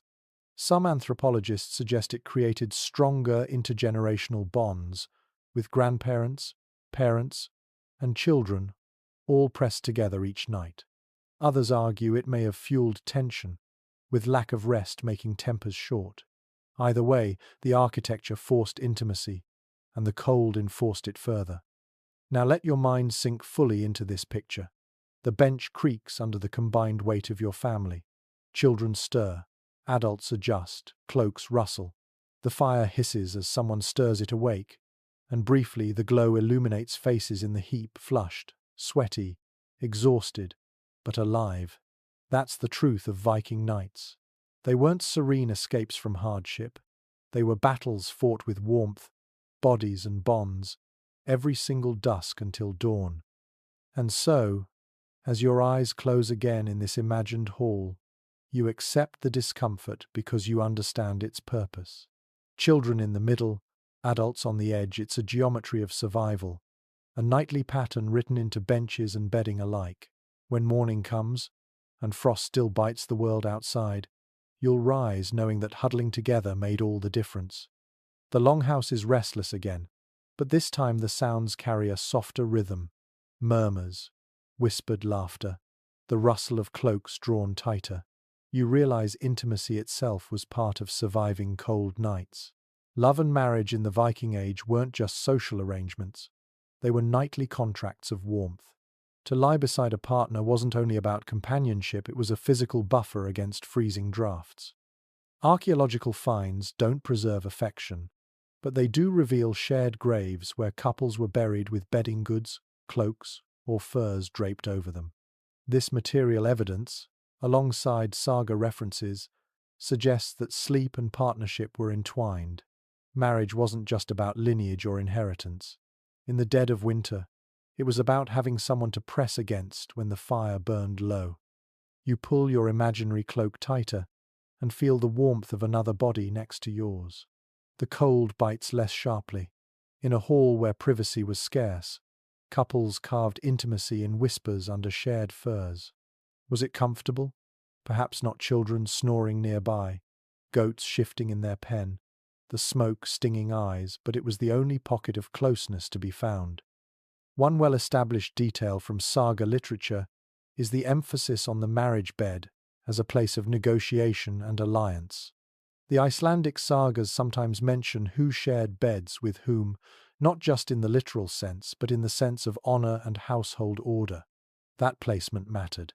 It dictated who was allowed into warmth, who lay beside the fire, and who was pushed toward the drafty edges. And here's a quirky little note. In some traditions, the wedding ceremony itself involved leading the bride to the marital bench inside the longhouse, rather than to a separate room. Imagine the whole household watching as the new couple's sleeping place was formally established, with everyone fully aware that the same bench would later double as their shared blanket against the cold. Romantic privacy wasn't the point, practical survival was. Scholars remain divided on how much privacy Viking couples could actually achieve. Some argue that the crowded conditions left little room for seclusion, suggesting that intimacy was woven openly into the fabric of community life. Others counter that partitions or hangings, animal skins strung along beams, might have offered a little separation. The truth likely varied, with some halls allowing small nooks, while others left couples entirely exposed to the gaze and ears of kin. The sensory picture is easy to conjure. You and your partner curled tightly together, sharing not only warmth but breath. Your cloaks overlap, your limbs tangle, and between snores and coughs you whisper words no one else hears. Around you, life in the longhouse rumbles on, but in this cocoon, you create a pocket of heat, physical and emotional. There's a tenderness here, even amid hardship. Imagine a farmer pressing his rough wool cloak over both himself and his wife, ensuring she is covered before he closes his own eyes. Or picture a woman tugging her fur closer around her husband after he stirred the fire, rewarding his vigilance with warmth. These gestures, small nightly acts, were as essential as any great saga deed, for they carried the family through winters that would have crushed them alone. But intimacy wasn't limited to spouses. In households where widows, widowers, or unmarried adults lived, bed-sharing often stretched beyond the bounds of romance. Companionship in sleep could cross lines of kinship and duty. An elderly grandmother might sleep beside a granddaughter, not because of sentiment alone, but because body heat kept both alive. A servant might be folded into the same bench as children, filling gaps in the wall of warmth. The arrangement blurred boundaries, emphasizing that survival required cooperation above propriety. One peculiar tidbit lingers in medieval Christian sources criticizing northern peoples. Some clerics grumbled that they lie all together in their huts with no separation of man and woman. While likely exaggerated, such commentary hints at a reality that shocked outsiders. Viking intimacy wasn't privatized behind stone walls. It was audible, visible, and part of the shared experience of the whole. For the Vikings themselves, this lack of seclusion may have bred resilience. Couples learned to treasure quiet moments, to find warmth not in isolation but amid the thrum of communal life. Love had to coexist with goats bleating and children shifting restlessly nearby. Perhaps that made it more enduring, less dependent on setting, and more rooted in presence. Specialists still question how this environment shaped Viking concepts of marriage and family. Did constant visibility enforce loyalty and transparency, or did it foster jealousy and tension? The sagas provide glimpses of both, stories of devoted couples surviving hardship together, and tales of betrayal whispered in the same smoky dark. The ambiguity is fitting, for the longhouse was both shelter and pressure cooker, magnifying every bond and every fracture. Now imagine yourself lying there, cloaks overlapped, the weight of furs pressing you close. The smoke prickles your eyes, children cough nearby, but your partner's hand brushes against yours, and for a moment the cold doesn't matter. Intimacy, in this world, is measured not in roses or candlelight but in shared warmth, whispered words, and the simple act of holding on through the night. In the end, that's what love looked like in the Viking longhouse. Not grand gestures, but the nightly ritual of sharing heat, shielding each other from drafts, and finding connection in the crowded, smoky dark. Survival was communal, yes, but within that crowd, couples still carved their own fragile circle of warmth. The fire has quieted again, and you shift on the bench, feeling the prickly weight of straw beneath you. That's when you notice another nightly ritual that mattered more than anyone admitted: refreshing the bedding itself. Straw mattresses weren't permanent. They were renewed, fluffed, and sometimes replaced altogether. Without that effort, the simple material under your back would rot, flatten, and crawl with pests. Keeping straw fresh wasn't just comfort, it was hygiene, survival, and a bit of household pride. Archaeological digs have uncovered thick layers of straw mixed with ash and fragments of animal hair in longhouse floors. These are the remnants of bedding, spread in layers and refreshed seasonally. Straw insulated against the damp earth, gave a little cushioning, and absorbed some of the smoke and grease of daily life. But it had to be changed. Left too long, it became a foul mattress of mold, fleas, and filth. Imagine lying in straw so old it smelled sour, damp with sweat and spilled mead that would hardly make sleep easier. One reliable point from medieval sources outside Scandinavia is the phrase, "shake down the bed." This meant fluffing straw bedding, shaking it out, and layering in fresh stalks. Viking households likely did the same, though with less ceremony. You picture a woman in late autumn dragging in bundles of straw, spreading them across the benches, and laughing grimly that these golden stalks would be brown and broken by spring. And here's a quirky tidbit.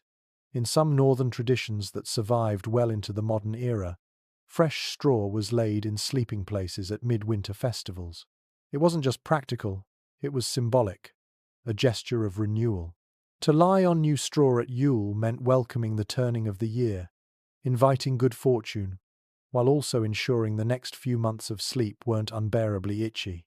Was this custom Viking in origin? Scholars can't prove it, but the echoes are tantalizing. Now let your senses take over. You roll across straw that crinkles, stiff stalks poking your arms, the smell of dry grass faintly sweet under the heavier musk of firs. Fresh straw has a comfort all its own, earthy, rustic, clean compared to the sour stench of old bedding. It rustles when you move, sounding almost like whispers in the dark, a small reminder that you're sleeping on the same stuff your animals chew. Yet even with this care, the straw never lasted long. Families likely replaced it multiple times a year, whenever infestation became unbearable. Archaeologists have found layers of ash deliberately scattered in bedding areas, likely as an attempt to kill pests or dry out dampness. Imagine sprinkling ashes from the hearth across your bed before adding new straw, a strange kind of housekeeping that blurred the line between filth and remedy. Scholars continue to debate whether straw bedding was universal in longhouses or if wealthier households used alternatives like down or imported textiles. A handful of elite burials include feathers and finer fillings, suggesting some luxury. But for the majority, straw was the staple. It was cheap, abundant, and at least for a while comfortable. Think of it as the mattress of the masses, one that scratched and rustled but kept you off the bare planks. The practice of refreshing straw also created a rhythm in household life. Children might be tasked with dragging bundles indoors, servants with spreading it evenly, elders with shaking out cloaks before laying them down again. Every part of the process was communal, another reminder that survival was never solitary. Keeping the beds livable was as important as tending the fire or feeding the animals. Neglect it, and everyone would itch, cough, and complain. Imagine the soundscape when the straw was new. Families settled in, the crinkling chorus of bodies lying down echoing across the hall. It would quiet over the weeks, flattening until only silence and dust remained, until fresh bundles arrived, and the noise of rustling sleep filled the night again. Small as it seems, that rhythm marked time, tying daily life to seasonal cycles. Another odd layer. Pests were a constant enemy. Fleas, lice, and bedbugs thrived in straw bedding. In fact, entomologists studying remains from Viking Age graves have identified flea species preserved in burial textiles, proof that itching through the night was universal. You squirm now, imagining a Viking tossing under furs not from cold but from crawling bites. Straw refreshed the bed, yes, but it never eliminated the problem. The battle against pests was eternal. and so you roll onto your side, aware of the mixture beneath you. Fresh stalks crackling, ashes drying the damp, and hidden insects waiting for darkness. It's uncomfortable, imperfect, but it's better than the alternative.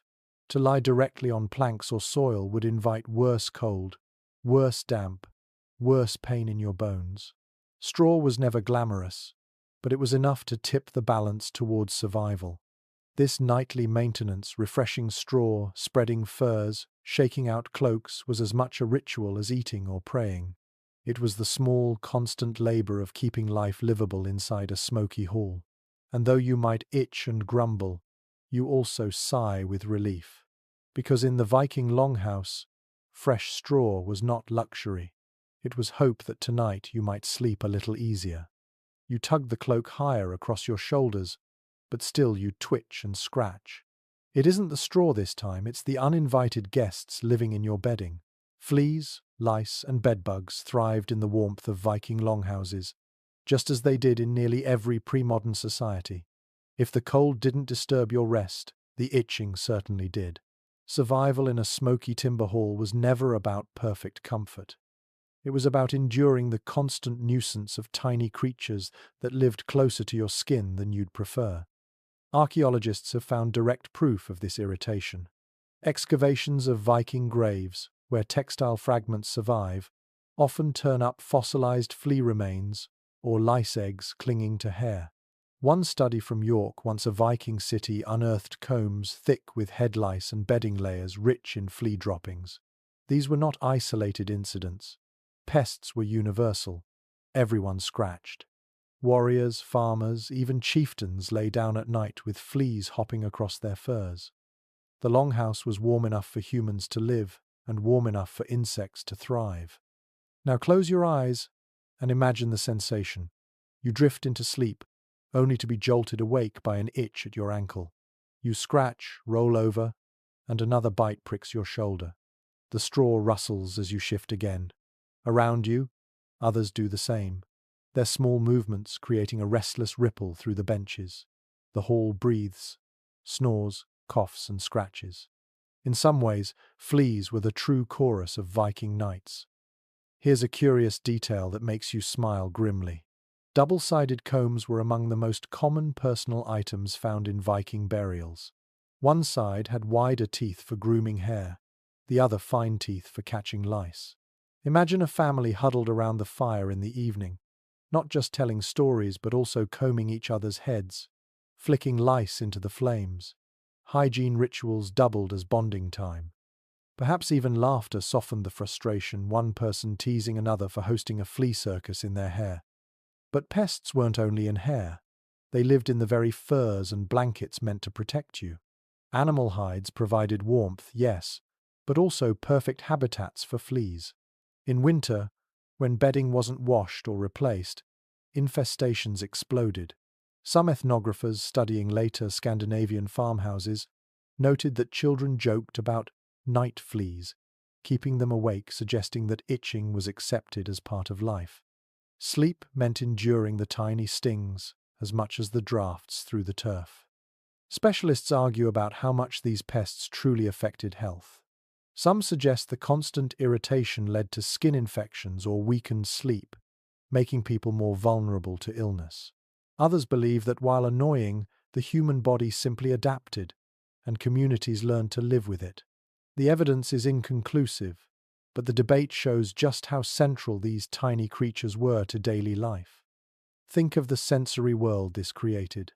The smell of smoke and wool clinging to your cloak, the heavy warmth of furs, the faint scratching sound of someone across the hall dragging nails against their skin. Even animals weren't immune. Cows and goats brought their own insects indoors, adding to the collective buzz. You might laugh in despair, realizing that the only creatures truly thriving in the longhouse were the fleas. One odd archaeological note comes from deposits of ash sprinkled into bedding areas. Scholars speculate that ashes were used deliberately to dry out damp straw and to deter pests. Was it effective? Perhaps somewhat. You picture a mother tossing handfuls of grey dust over the bedding before layering fresh straw, hoping the grit would discourage fleas from nesting. It's a primitive insecticide, born of necessity. Yet, there were other folk remedies too. Some later traditions speak of placing pungent herbs like tansy or juniper in bedding, both for smell and to repel insects. Did Vikings do the same? There's no direct evidence, but given their knowledge of local plants, it's entirely possible. Imagine falling asleep on straw laced with crushed juniper, the sharp scent mixing with smoke and damp fur. Did it help?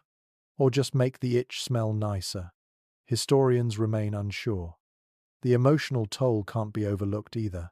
Nights were never entirely restful when pests stirred. Parents may have spent long hours calming children, crying from itchy bites. Couples whispered curses at fleas bouncing under blankets. Even the toughened warriors, who could face icy seas and battlefields, must have groaned at the indignity of scratching like dogs through the night. Still, fleas and lice became part of identity. Combs were as necessary as swords, fireside delousing as common as storytelling. To be Viking was to be itchy, and to accept that discomfort as another battle waged daily. The cold, the smoke, the pests, none could be eliminated entirely, but all could be endured.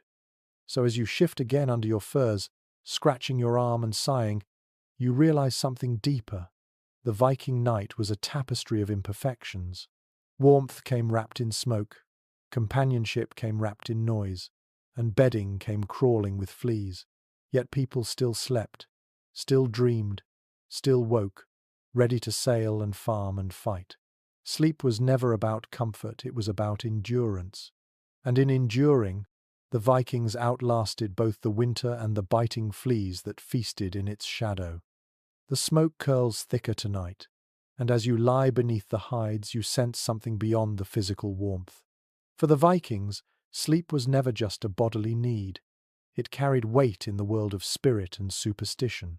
The hearth, the furs, even the straw beneath you, were infused with meanings that went far deeper than insulation. Warmth itself was sacred, a gift that could be tied to gods, ancestors, and unseen guardians. Archaeological finds and saga passages hint at this invisible layer of Viking life. Small household shrines, carved figures, and traces of offerings near hearths suggest that the fire was more than fuel. It was the dwelling place of divine protectors.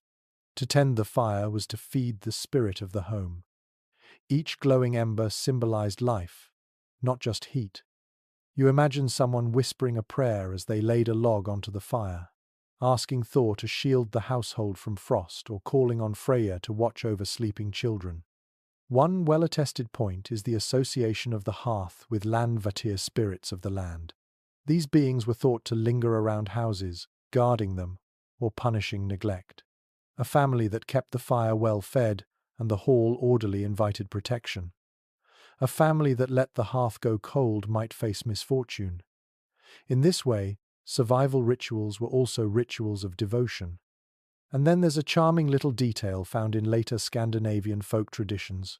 People sometimes placed iron objects like knives or keys near children's bedding to ward off evil.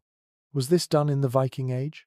The evidence is hazy, but it's easy to imagine a mother laying her child between herself and her husband, tucking a small iron amulet under the straw and believing the metal would repel wandering spirits of frost or disease. Scholars are not unanimous on how formal these domestic beliefs were. Some argue they were everyday superstitions, passed quietly within families, never codified. Others think they were structured rituals, woven into seasonal festivals like Yule, when bedding was refreshed and fires blessed. The truth may lie somewhere in the middle, a fluid mixture of practical acts and whispered prayers, unrecorded but deeply felt. The sensory world of this belief is vivid. Picture yourself lying on straw, the crackle of fire close, and hearing a grandmother murmur charms against frost spirits. The smoke becomes more than irritation. It is a shield. The furs feel heavier, not just with warmth but with meaning, as though ancestors themselves press close through the hides. The night becomes a blend of physical endurance and spiritual reassurance. One fascinating archaeological find comes from graves where bedding goods were included. children buried with tiny fur blankets, adults interred with cloaks, or even whole bedding sets. Why take bedding into the afterlife, unless warmth was believed to matter beyond death? To sleep eternally without furs or straw was unimaginable. This intertwining of survival and spirituality shows just how deeply the Vikings tied warmth to well-being, body and soul alike. Imagine, too, the role of dreams. In a smoky hall, half waking in the middle of segmented sleep, dreams would have felt vivid and strange. Sagas often describe dream visions of ancestors or gods visiting in the night. Could the smoke and the flicker of fire have shaped these visions, making them seem more real? A Viking waking from such a dream might tell the hall in the morning that a spirit had spoken, advising on harvest or warning of danger. In this way, even restless nights became channels to the divine. And here's an odd note. Some scholars suggest that the oppressive environment, smoke, pests, cramped space, may have heightened the spiritual dimension of night. Discomfort blurred the line between waking and dreaming, sharpening the sense that unseen beings hovered in the rafters. Did the Vikings see frost not merely as weather, but as a spirit pressing against the walls? Did every gust of cold air feel like a rival force to the glowing hearth? It's a debate that touches anthropology as much as history. Now place yourself in that mindset. You lie in your cloak, child pressed against you, and hear the fire hiss. You whisper a few words not because you fully understand them, but because everyone does. The words are a shield, like the cloak, like the straw, like the walls. Your warmth is physical, yes, but also spiritual. You believe it keeps danger away, and in that belief lies comfort. The Viking night was never just a battle of cold against fire. It was a negotiation between human endurance and the unseen powers of the world. The longhouse became a sanctuary not just of wood and turf, but of spirit and song. Warmth was a gift, and gifts in that culture always implied reciprocity. You fed the fire, and in return it fed you. You honored the spirits, and in return they shielded you from frost's bite. So as you let your eyes close again in this imagined hall, the smoke thick around you, you sense more than discomfort. You sense the invisible company of gods and ancestors, hovering like shadows above the rafters, breathing warmth into the longhouse. And you realize that to sleep in a Viking winter was not only to trust the fire and furs, but also to trust that unseen hands guarded the night. The longhouse has quieted again, though not into silence.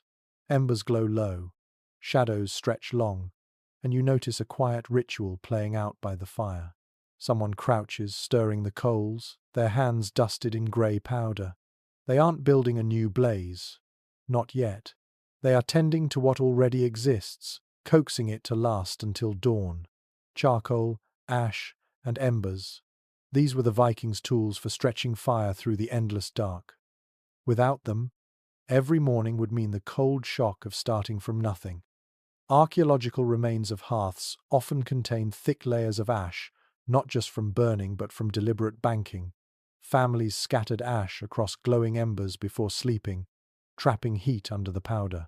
In the morning, the sleeper closest to the hearth could push the ash aside, revealing a faint red glow, then feed it with new wood. This method saved precious fuel and spared the misery of flint and tinder every morning. You picture yourself leaning over the hearth, ash smudging your face, carefully uncovering that tiny ember like a buried jewel. One established fact comes from later medieval sources. The practice of raking the fire into ash piles was common across Europe. Given the parallels, it's almost certain the Vikings did the same. The technology was simple yet effective, and in the north, every trick to preserve fire was cherished. Ash became a blanket for embers, and embers became a promise of survival.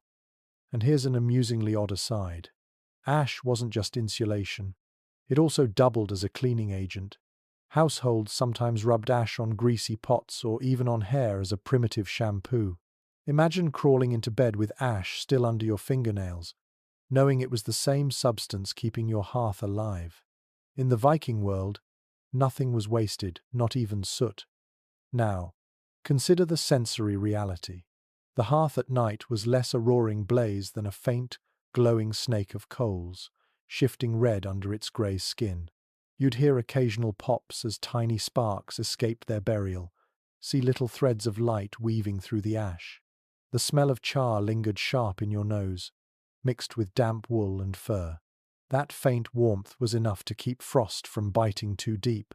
To a Viking, those glowing coals were as precious as silver. Specialists remain divided on how many fires burned at once. Some believe longhouses had a single central hearth, carefully managed, while others argue for multiple smaller fires banked across the hall. Excavations in Greenland, for example, revealed several burned patches that may have been separate hearths. Was this redundancy in case one fire failed, or was it simply the need to heat such enormous spaces? The evidence sparks ongoing discussion, leaving you to imagine both: a grand central blaze dimmed into embers, or scattered little hearts glowing faintly across the longhouse. Think, too, about the human responsibility behind this ritual. Someone always had to wake in the night to check the embers, push them together, add a pinch of fuel. It was a task passed quietly among household members, never formally assigned but always performed. Imagine a groggy man rising, his breath clouding, stumbling to the hearth to poke the ash. His mutterings join the chorus of snores before he falls back onto the bench. Job done. These half-asleep guardians kept warmth alive. There's another curious note from sagas.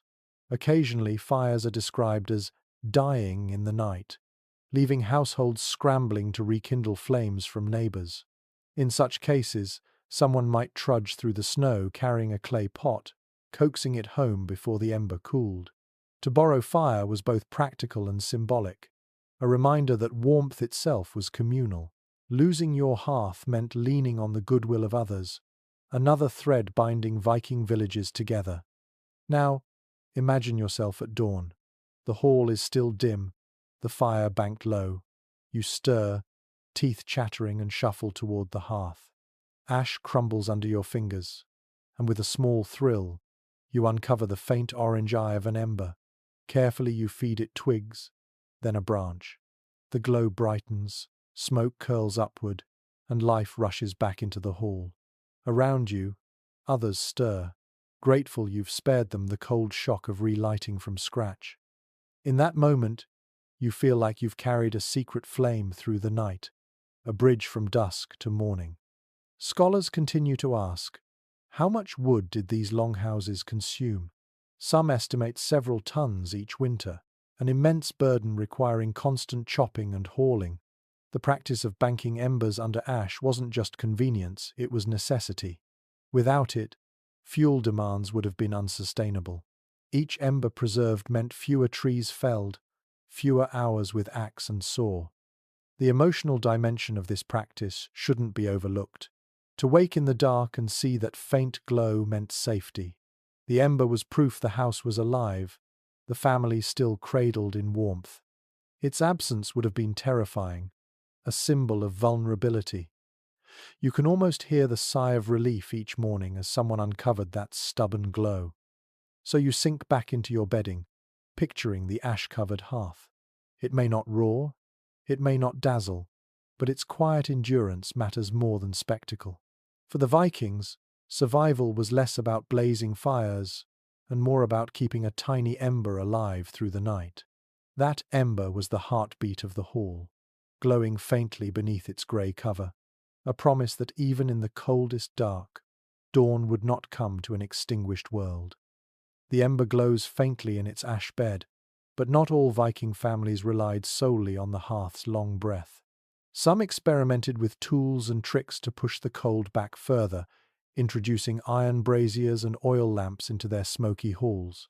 These were not common luxuries. Iron was precious, oil even more so, but in certain households they offered small, portable islands of warmth and light when the central fire faltered. Archaeologists excavating high-status Viking sites have uncovered fragments of metal braziers, shallow iron containers blackened by heat. These were filled with glowing coals and moved around the room, creating pockets of warmth wherever needed. Picture a weary woman setting one near her children's bedding, its faint red glow just enough to take the sting off the draught creeping through the turf wall. Unlike the central hearth, which was fixed, these braziers were flexible, shifting warmth exactly where survival demanded it. Oil lamps, too, surface in the archaeological record. Small stone or clay bowls with blackened rims, their edges scorched by flame. Animal fat or fish oil filled them, with a simple wick drawing the liquid fire. These lamps gave light, yes, but they also gave a little heat, meager, flickering, but precious when every degree mattered. Imagine the faint smell of fish oil mingling with wood smoke, a child's eyes reflecting the trembling flame as stories continued deep into the night. One well-attested fact is that Norse settlers in Greenland and Iceland depended heavily on fish oil lamps during the long winter months when wood was scarce. The practice may have trickled into wealthier Scandinavian households as well, where lamps supplemented hearths. The glow of oil wasn't bright enough to illuminate the hall fully, but it softened the oppressive darkness, making the longhouse feel less like a cave and more like a home. And then there's a peculiar little observation from experiments with reconstructed longhouses. Iron braziers often made the air worse. Moving hot coals around created more smoke and risked fire hazards. Some reenactors describe coughing as they tested braziers in confined spaces, joking that Vikings must have either been tougher or more desperate than modern lungs could endure.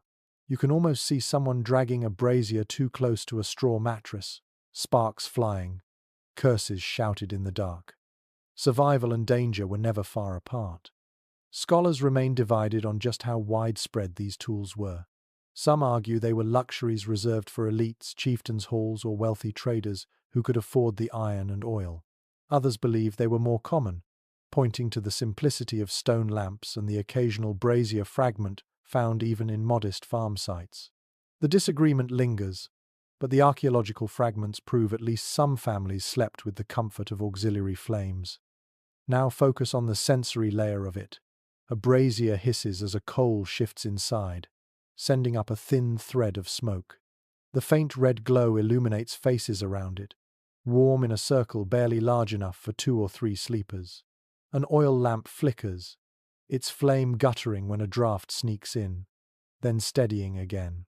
The smell of fish oil is pungent, heavy, clinging to wool and fur, but in that circle of dim light, fear of the dark recedes, and warmth creeps into stiff fingers.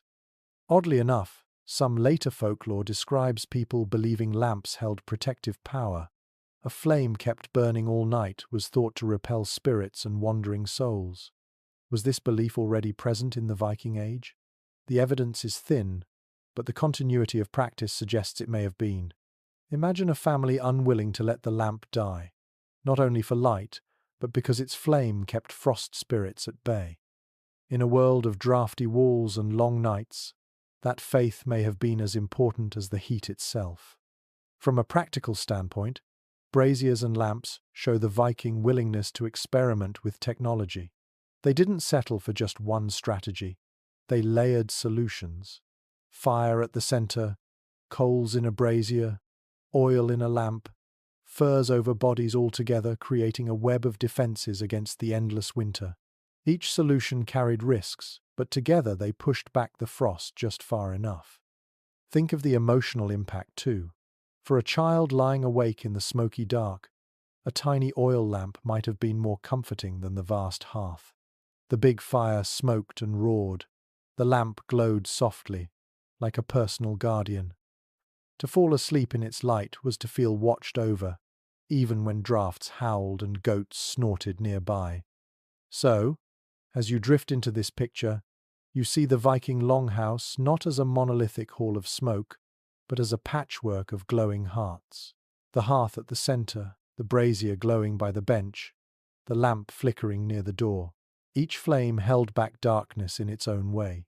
Each spark a reminder that survival came not from one grand solution but from dozens of small, fragile fires tended through the night. And when morning finally came, the embers, the lamps, and the braziers alike reminded everyone that they had endured yet another winter's night. It was never comfortable, Never luxurious, but it was enough. And enough, in the Viking Age, was everything. The longhouse groans in the wind again, and you run your hand along the wall. The timber feels rough, heavy, and solid. But it isn't just wood, it's clever carpentry, a kind of insulation borrowed from another Viking talent, shipbuilding. These people weren't only farmers and raiders, they were master craftsmen of the sea. And some of the tricks they used to keep water out of their ships also helped them keep cold out of their homes. Archaeologists studying Longhouse remains often remark on the ship-like qualities of the structures. The walls sloped inward, like the hull of a vessel, making them more stable against storms and snow. The roofs, layered with overlapping turf sods, resembled the way planks overlapped in a longship, each piece shedding water from the next. It's a kind of design echo, as if every Viking carried the sea home with them in the very shape of their dwelling. One well-supported detail comes from Greenland, where settlers built homes with double walls, an inner timber frame and an outer turf layer, packed tightly with earth and sometimes even seaweed. The seaweed acted like insulation, filling gaps and holding in warmth. Imagine the crackle of dried kelp stuffed between logs, an unlikely but effective barrier against the icy air. Shipbuilders, too, stuffed fibers, oakum, moss, animal hair between planks to keep water out. The same principle, applied to houses, kept the wind from slicing through. And here's a quirky little note. Some longhouses may have used recycled ship timbers in their construction. Wood was precious in Scandinavia, and when a ship grew too old to sail, its sturdy oak ribs could be repurposed into the frame of a house. You might be sleeping beneath beams that once crossed the North Sea, creaking with waves before they creaked with winter storms. Specialists still debate how deliberately these shipbuilding methods influenced architecture. Some argue the similarities are just coincidence, practical solutions that emerged separately. Others insist the parallels are too strong to ignore, that shipwrights consciously applied their skills to houses. The evidence remains fragmentary, leaving the question unresolved, but the idea is tempting. The sea and the hearth built from the same logic. Close your eyes and imagine the sensory feel of these ship-like walls. The inward slope makes the hall feel like a sheltering hull, embracing you in its frame. Snow slides off the turf roof the way water slides off a deck. You hear the timbers groan under wind, like planks under a wave. The longhouse becomes not just a house, but a beached ship, carrying its crew through winter instead of across oceans. Another fascinating connection lies in caulking. Viking ships were famously sealed with tar and resin to keep them watertight. Some evidence suggests similar sealants were smeared into gaps of house timbers to block drafts. Imagine the sharp, piney smell of tar mixing with smoke and wool inside the hall. For modern noses, it would be harsh. For the Vikings, it was probably the smell of safety. The same scent that kept ships afloat also kept children from freezing. And then there's the matter of ventilation. Ships needed air to keep below decks livable, and houses needed airflow to let smoke escape. Some longhouse reconstructions show vents angled like hatches, designed to be opened or closed depending on wind. Was this seafaring logic brought ashore? Scholars debate it, but the parallels remain striking. A Viking shipwright may have looked at a smoke hole in the roof and thought of it as just another hatch, another balance between air and enclosure. Think also about the symbolic layer. For a seafaring culture, the ship was more than transport, it was identity, prestige, and myth. To build homes with echoes of ships may not have been purely practical. It may have been cultural, a way of tying daily life to the sea. You can imagine a Viking farmer pointing proudly at his turf-roofed hall and saying, half joking, "This house sails through winter." Now, consider the experience of lying inside such a structure. The turf roof muffles the wind, the double walls hold back the draft, and the whole place feels sturdier than a simple wooden shack. You may still cough from smoke, itch from fleas, and jostle against neighbors, but you also feel secure. The house is more than wood and earth, it's the work of craftsmen who knew how to bend nature to human need.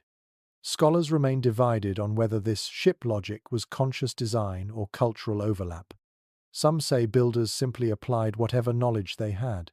Others propose that the seafaring mindset infused everything, so that even homes reflected the same worldview. Either way, the result was undeniable. Longhouses that could endure storms like ships endured waves. So as you press your palm against the timber wall, you feel its grain, smell its tar, and hear it creak. You realize you are inside a vessel, not for water but for winter. A ship built not to sail seas, but to survive nights. And in that recognition, you understand the quiet genius of Viking adaptation. The same hands that carved dragon-headed prows also built halls where families huddled through endless cold. The fire pops softly, and above it, words ripple through the smoky air. Even in exhaustion, voices carry stories, and these stories leave clues. When archaeologists and historians look for evidence of how Vikings actually slept, they don't only turn to ruins or artifacts. They also lean on sagas, Eddic poems, and scraps of medieval writing. These texts, half history and half myth, whisper about nights in the longhouse, sometimes casually, as if sleep were just another backdrop to the drama of life. One clear detail: saga authors often mention the eldhus or hearth house, describing characters lying by the fire or turning in on benches. These simple phrases confirm what ruins already show, that benches lined the walls, and people lay beside the central blaze. They also reveal how ordinary the arrangement was. There's no flourish, no marvel, just a casual note. Of course, people slept in smoky halls. It was so normal it needed no explanation. But every so often, sagas give us a sharper glimpse. In Erbygja saga, for example, there's mention of gatherings where people sat up late around the fire, talking and listening to tales before finally laying down on their benches. You can picture it, a hall buzzing with laughter, boasting, gossip, and then, slowly, bodies settling under cloaks, the noise fading into snores. It's the rhythm of night, preserved in narrative. And here's a curious little fragment. In some poetic verses, heroes are described as sleeping with weapons by their side. Archaeologists back this up, having found swords and spears in burials where the dead were laid out as if ready to rise again. In daily life, this might mean that warriors indeed kept arms close even in bed, just in case raiders or enemies struck at night. Imagine lying on straw, furs pulled high, one hand resting on your sword hilt. Comfort and vigilance side by side. Scholars disagree, though, on how literally to take these descriptions. Were they reflecting real habits or embellishing heroic ideals? Some argue sagas were written centuries after the Viking Age and may exaggerate. Others insist the consistency of casual details points to truth. It remains one of those historical puzzles where interpretation matters as much as evidence. Now think about the poetry itself. Skaldic verses sometimes describe halls filled with the smoke of embers or the press of men under beams. These images are indirect, but they give texture to the reality. Smoke thick enough to inspire metaphor, crowded benches noteworthy enough to weave into poetry. Even where poets aimed at grandeur, the mundane details of sleep slipped through. One odd tidbit: in some tales, restless nights are described in terms of supernatural disturbance, spirits whispering, dreams weighing heavily, ghostly visitors pressing on sleepers' chests. Were these just narrative devices, or reflections of what smoky, uneasy nights actually felt like? Anyone who's woken in a cramped, coughing haze knows how easily dreams bleed into dread. Perhaps the sagas captured that disorientation more honestly than they meant to. You can feel it yourself as you lie here, half waking in the longhouse. The rafters loom overhead, shadows from the fire twisting like spirits. A child stirs, mutters, and falls silent. Someone whispers a prayer, another coughs, and the hall settles again. In that half-light, it's easy to believe in dreams with teeth, in ancestors stepping down from smoke to speak. Historians also use these texts to gauge social practice. The order of seating at feasts often mirrored the order of sleeping, with the most honored closer to the fire, the less important drifting toward the door. A saga describing someone's place on the bench is more than furniture, it's a reflection of status, woven into every night's sleep. Even unconscious hierarchy shaped who froze and who stayed warm. Another charming sliver, the word sang, meaning bed, appears in Old Norse texts, but often referred not to a private frame but to bedding, straw, furs, cloaks, spread wherever one lay. That language itself tells us that bed was less a structure and more a bundle. You weren't given a room, you were given a sang, a nest of materials, whether on a bench or on the ground. The vocabulary mirrors the reality. Sleep was portable, flexible, and never as private as we imagine. Scholars still argue over how much weight to give these poetic hints. Some treat them as cultural memory, useful snapshots of daily life. Others caution that they were literary devices, shaped by later Christian scribes, and not always reliable. Yet, when combined with archaeology, the pieces align enough to create a picture. You're left with a hall that smells of smoke, benches lined with straw, bodies wrapped in cloaks, and stories fading into snores. The sensory texture of this literary evidence matters. Think of hearing sagas recited while lying in the longhouse. The words rise above the crackle of fire, weaving images of gods and battles while you scratch at fleas under your cloak. The heroic and the mundane mix seamlessly. Sleep in Viking times was never divorced from story. It happened in the middle of them. So, as you roll onto your side, soot stinging your eyes, you realize that sagas are more than entertainment. They're windows, however smoky, into the way people lived and slept. They don't describe luxury. They describe survival, woven into story. And as you drift off, you wonder if tomorrow's storytellers will remember you too, scratching in the dark, muttering by the fire, just another body pressed into the longhouse night. The hall tonight feels almost festive. The benches are crowded not just with family but with neighbors and travelers. A feast has spilled into the night, and the warmth it brings is more than emotional. In Viking society, winter feasts were as much about surviving the cold as about celebrating gods and kin. The fire burned brighter, the food richer, the drink flowing, and all of it left bodies flushed and ready to collapse into sleep. A longhouse packed with revelers was, paradoxically, warmer than on quieter nights. Archaeological traces of such gatherings appear in the form of oversized halls, some far larger than what a single family needed. These so-called feasting halls contained wider hearths, more benches, and sometimes evidence of mass cooking. The sagas, too, speak of banquets stretching deep into the night, where songs were sung, boasts shouted, and meat consumed in dizzying quantities. After such excess, the benches and floors must have been strewn with sleepers, men and women dropping wherever space allowed, cloaks pulled over their heads, bellies warm with stew and ale. One well-established detail is the importance of Yule, the midwinter feast. It wasn't just about ritual sacrifice or honoring gods, it was a practical explosion of food and fire at the darkest time of year.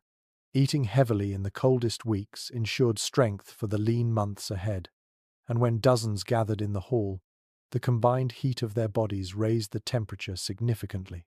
You can almost feel it now, the air thicker, the frost outside beaten back by laughter and sweat.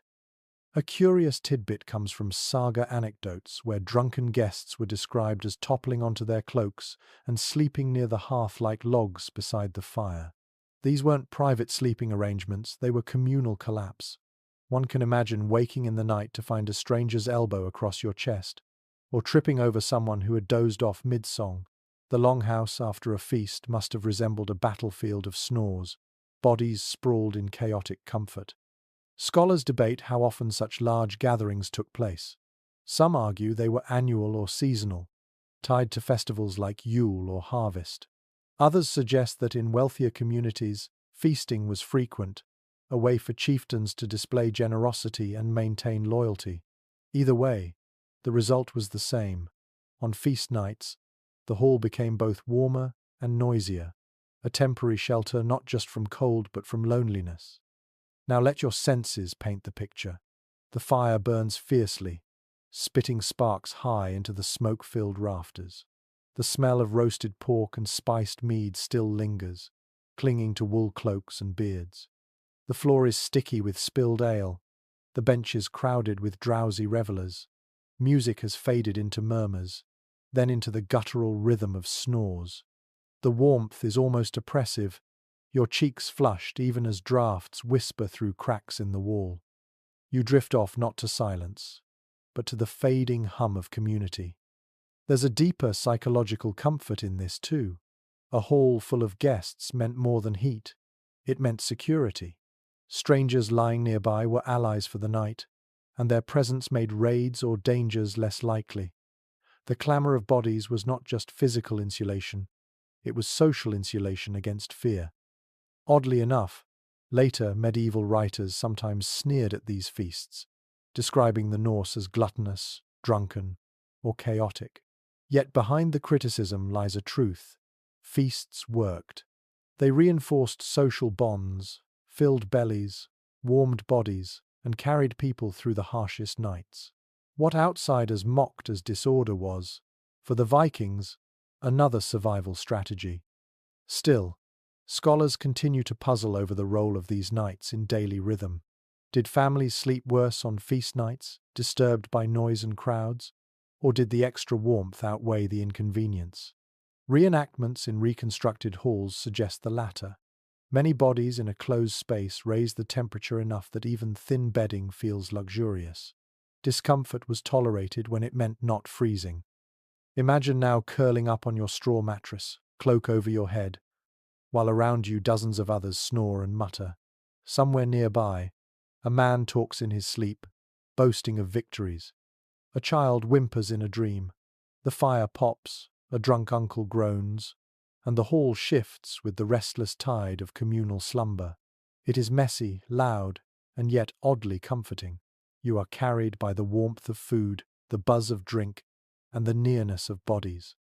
As dawn creeps in, the hall will stir with groans and laughter, stories retold of who snored loudest, who spilled ale, who tried to climb onto the wrong bench. The memory of warmth will linger longer than the hangover, for in the Viking world, nights like these were not interruptions to survival. They were survival itself, disguised as celebration.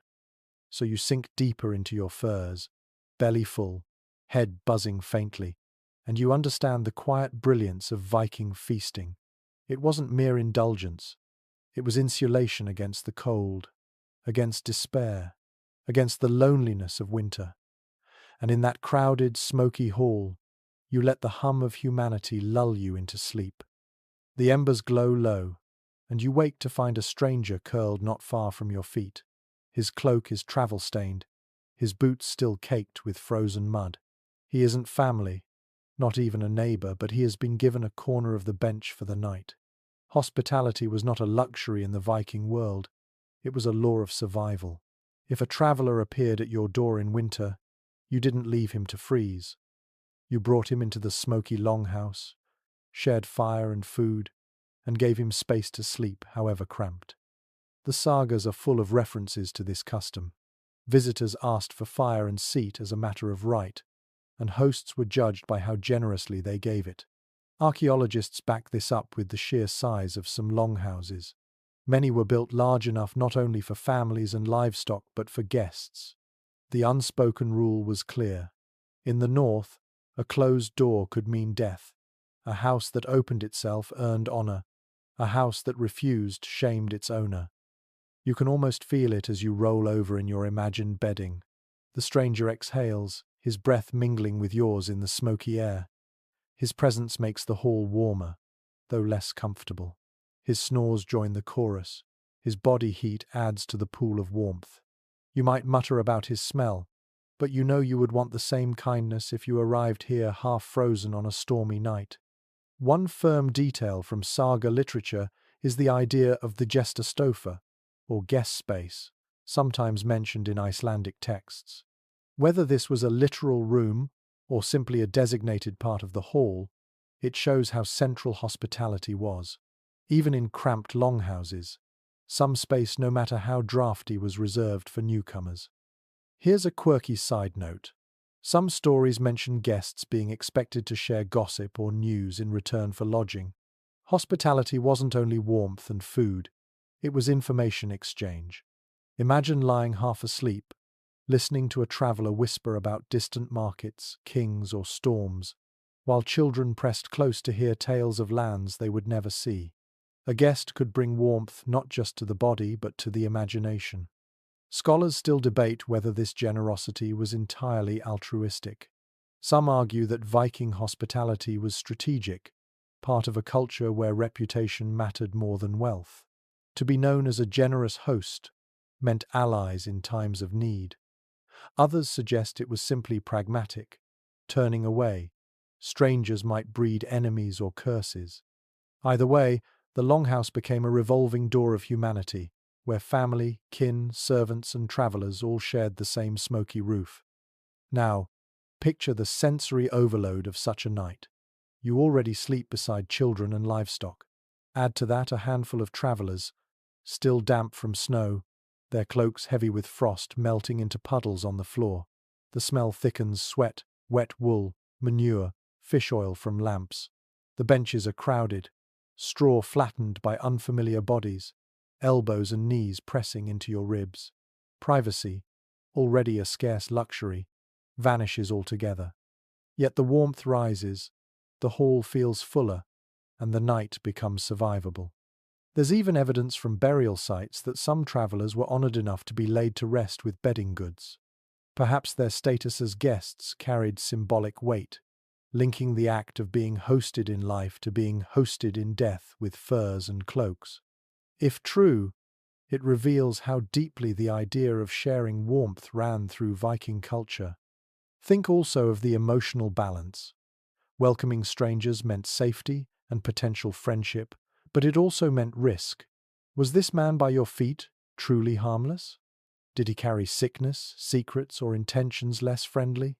Lying in the smoky dark, you might wonder even as you shared your fire. Trust was forced by necessity, tested nightly in every guest who laid his head on your straw. And here's a detail that might make you chuckle. Later medieval sources grumble about rowdy guests who drank too much and overstayed their welcome, as if Viking hosts sometimes regretted their generosity. You can picture the frustration dragging a drunken traveler out of the hall at dawn, wishing you had left him outside in the snow. Yet the law of hospitality overrode annoyance. The hall was a lifeline, not just for kin, but for any who knocked. So you close your eyes again, feeling the stranger's breath in the shared warmth of the longhouse. His presence is uncomfortable, yes, but necessary. In the Viking world, no one survived winter alone. Hospitality was the thread weaving families, villages, and strangers into one fabric. It was noisy, smoky, and crowded, but it was life. And as you drift into uneasy dreams, you realize the hall itself was less a house than a living network of survival, binding together everyone who needed its heat. The hall quiets again, but in your mind you wander to the graves left behind. Archaeologists, digging through centuries of earth, find not only weapons, jewelry, and tools buried with the dead, but also bedding, straw imprints, fragments of furs, tufts of wool, even whole blankets folded carefully beside a body. To the Vikings, the way you slept in life echoed into death. A grave without warmth was unthinkable. One of the clearest examples comes from the Oseberg ship burial in Norway, where two women of high status were laid on beds draped in textiles and animal hides. The fragments of fabric, though decayed, reveal elaborate weaves and dyes luxury bedding for a final voyage.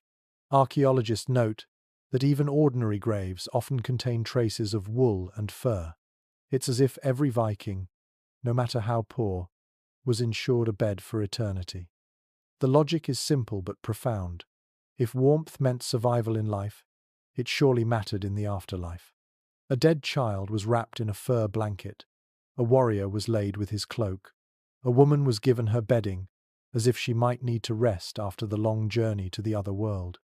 In these burials, you see the cultural truth that sleep and death blurred together, both needing comfort, both needing warmth. Here's a curious tidbit. In some graves, archaeologists have found feathers mixed with wool, suggesting that down pillows or mattresses were not unheard of. These seem to belong mostly to elites, a sign that even in death, status dictated softness. You can picture the contrast: one man buried with rough straw, another with downy feathers, both still chasing warmth, even in silence. Specialists continue to debate how symbolic these burial goods were. Were they meant literally, to comfort the dead on their journey? Or were they simply representations of wealth, showing that the deceased had owned fine bedding?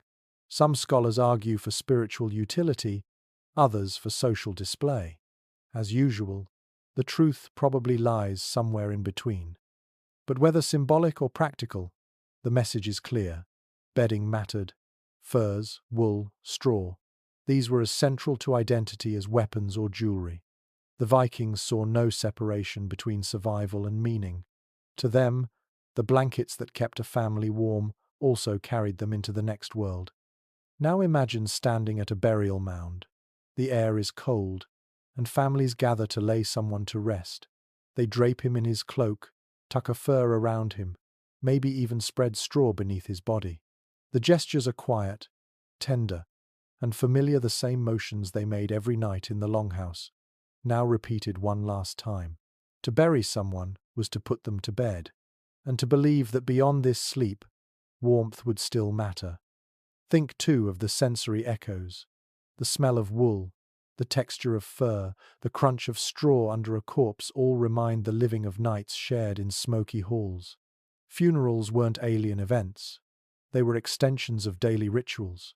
The bedding that cradled the dead was the bedding that had cradled the living every night.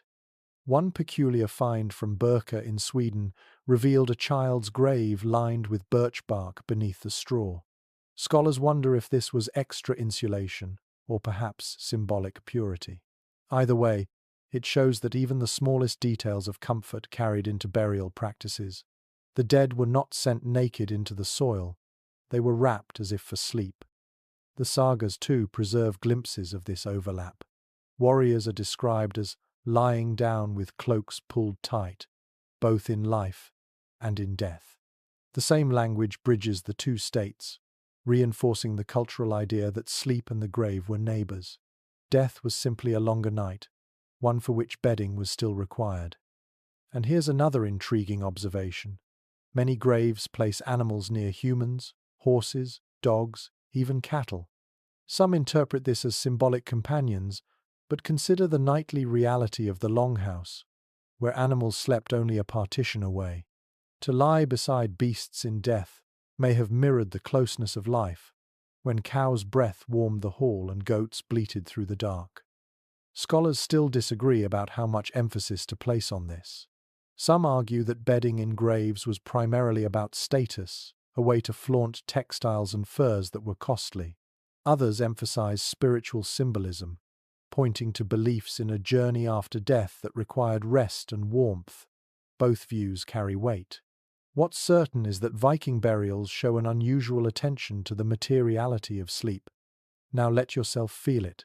Imagine lying in your cloak, knowing it will one day wrap you in the earth.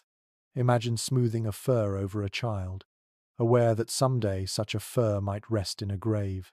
In a world where every night was a battle against cold, death itself was imagined as another night to endure.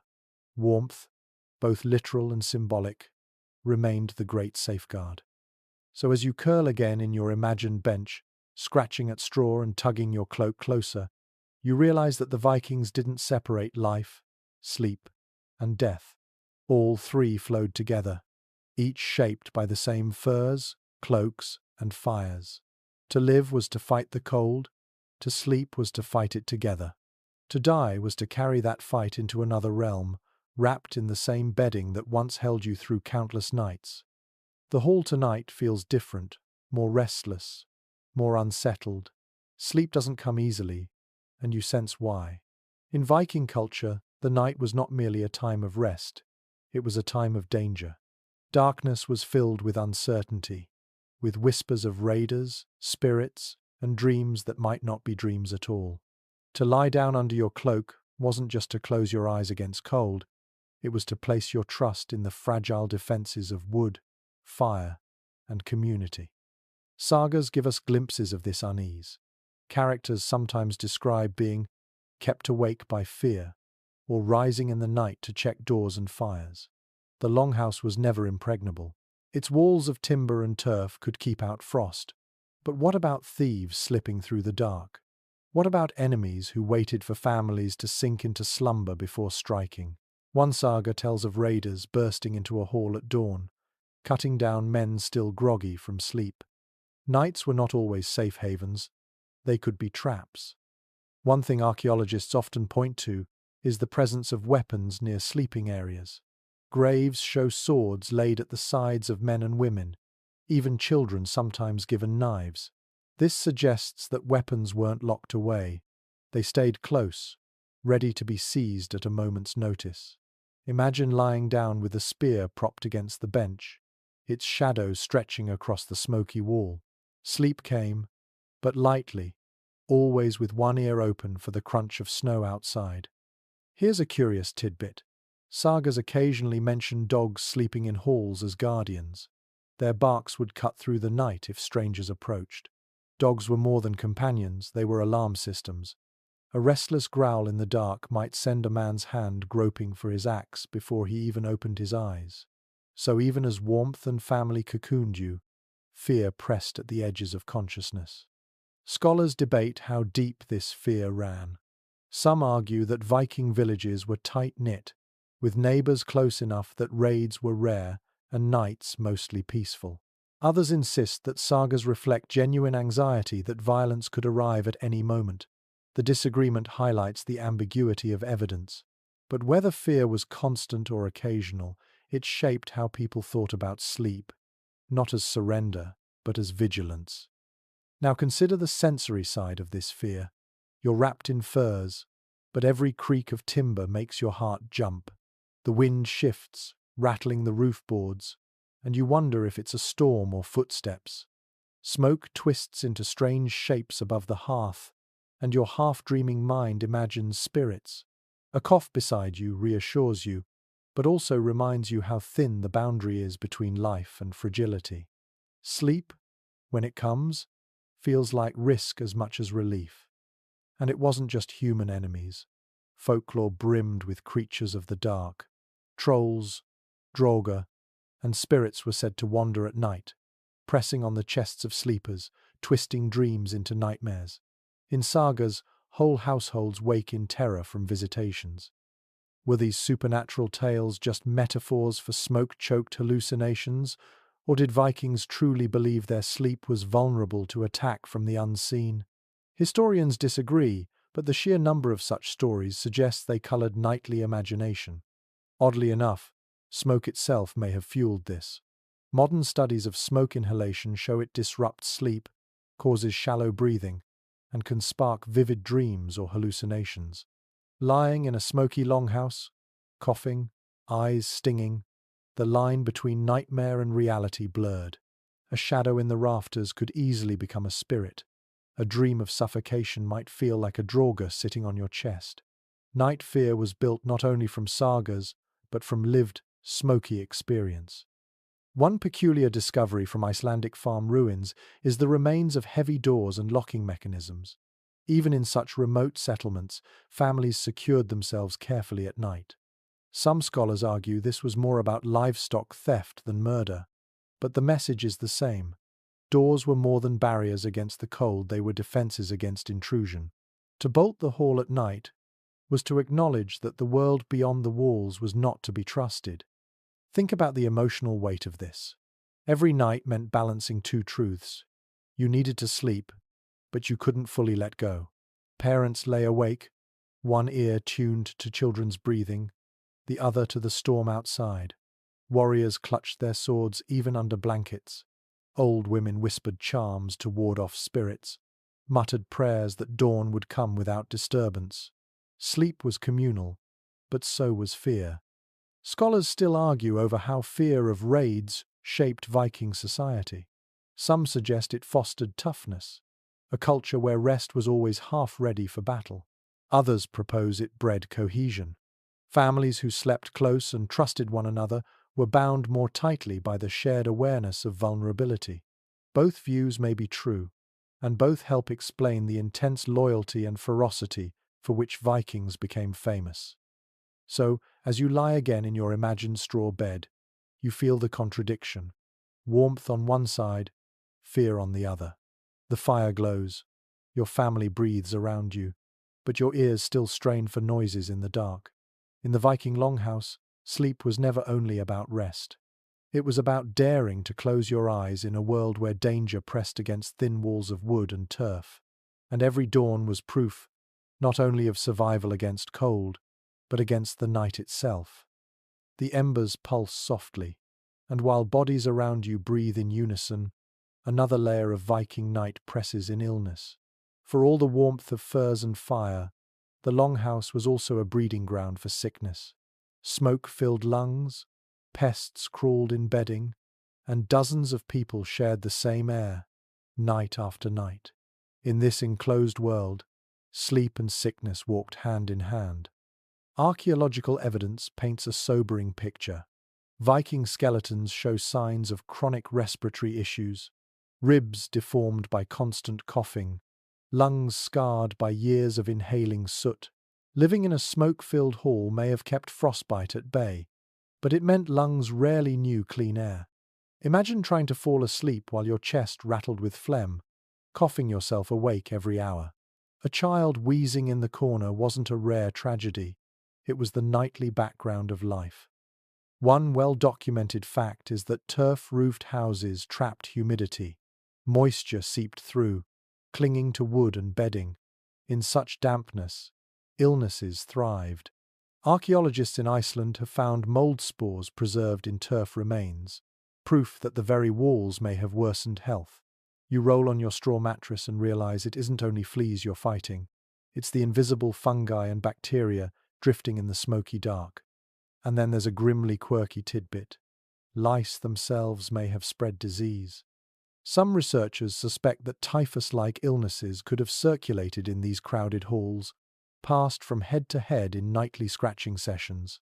Imagine a family combing lice by firelight, flicking them into the flames, not realizing they might also be flicking disease. The same warmth that bred closeness also bred contagion. Scholars continue to debate the extent of mortality tied to longhouse life. Some argue that these health risks were constant but manageable, balanced by hardy immune systems and herbal remedies. Others insist that the longhouse environment was disastrous, shortening lives and contributing to high child mortality. The evidence doesn't give us neat answers, only hints of a fragile balance between survival and suffering. Now let your senses feel this version of the hall. The smell of smoke thickens until it makes your eyes water. Someone nearby coughs harshly, their body shuddering under furs. Another stirs, restless with fever, murmuring in delirium. The straw beneath you is damp from sweat, and the air tastes sour. You shift uneasily, knowing that one sick body can ripple infection through the entire hall in a matter of days. Yet despite these risks, families had remedies. Viking Age texts mention herbs like yarrow, juniper, and angelica used to treat ailments. A woman might scatter herbs in bedding to freshen it or burn juniper as incense to clear foul air. Did it help? Perhaps a little, perhaps only psychologically. But even the act of sprinkling herbs gave hope, and in a hall where smoke and fleas ruled the night, hope was another kind of warmth. One peculiar archaeological find in York uncovered latrine deposits rich with parasite eggs. Roundworm, whipworm, even tapeworms were common passengers in Viking guts. Imagine lying in the smoky hall, your stomach twisting not from hunger but from parasites writhing inside. Sleep must have been shallow, broken by cramps and discomfort. The longhouse wasn't just a shelter, it was also an incubator of ailments. And yet, people endured. Sleep wasn't perfect, but it was enough. A child coughed and still grew strong. A mother itched and still rose before dawn to tend the fire. A man wheezed through the night and still took his axe to sea. Resilience was carved into their very breath. Scholars still wonder how Vikings themselves understood these illnesses. Did they blame smoke, or did they think spirits caused coughs and fevers? Some sagas suggest the latter, with sickness described as curses or as trials from the gods, but others hint at a pragmatic awareness. Houses too smoky made people ill, so vents were adjusted, bedding refreshed. The line between superstition and observation blurred in the haze of daily life. Think now of the emotional rhythm.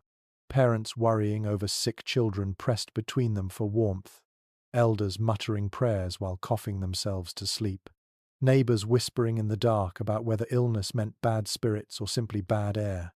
The night was a theatre of survival, played out not only against cold but against disease.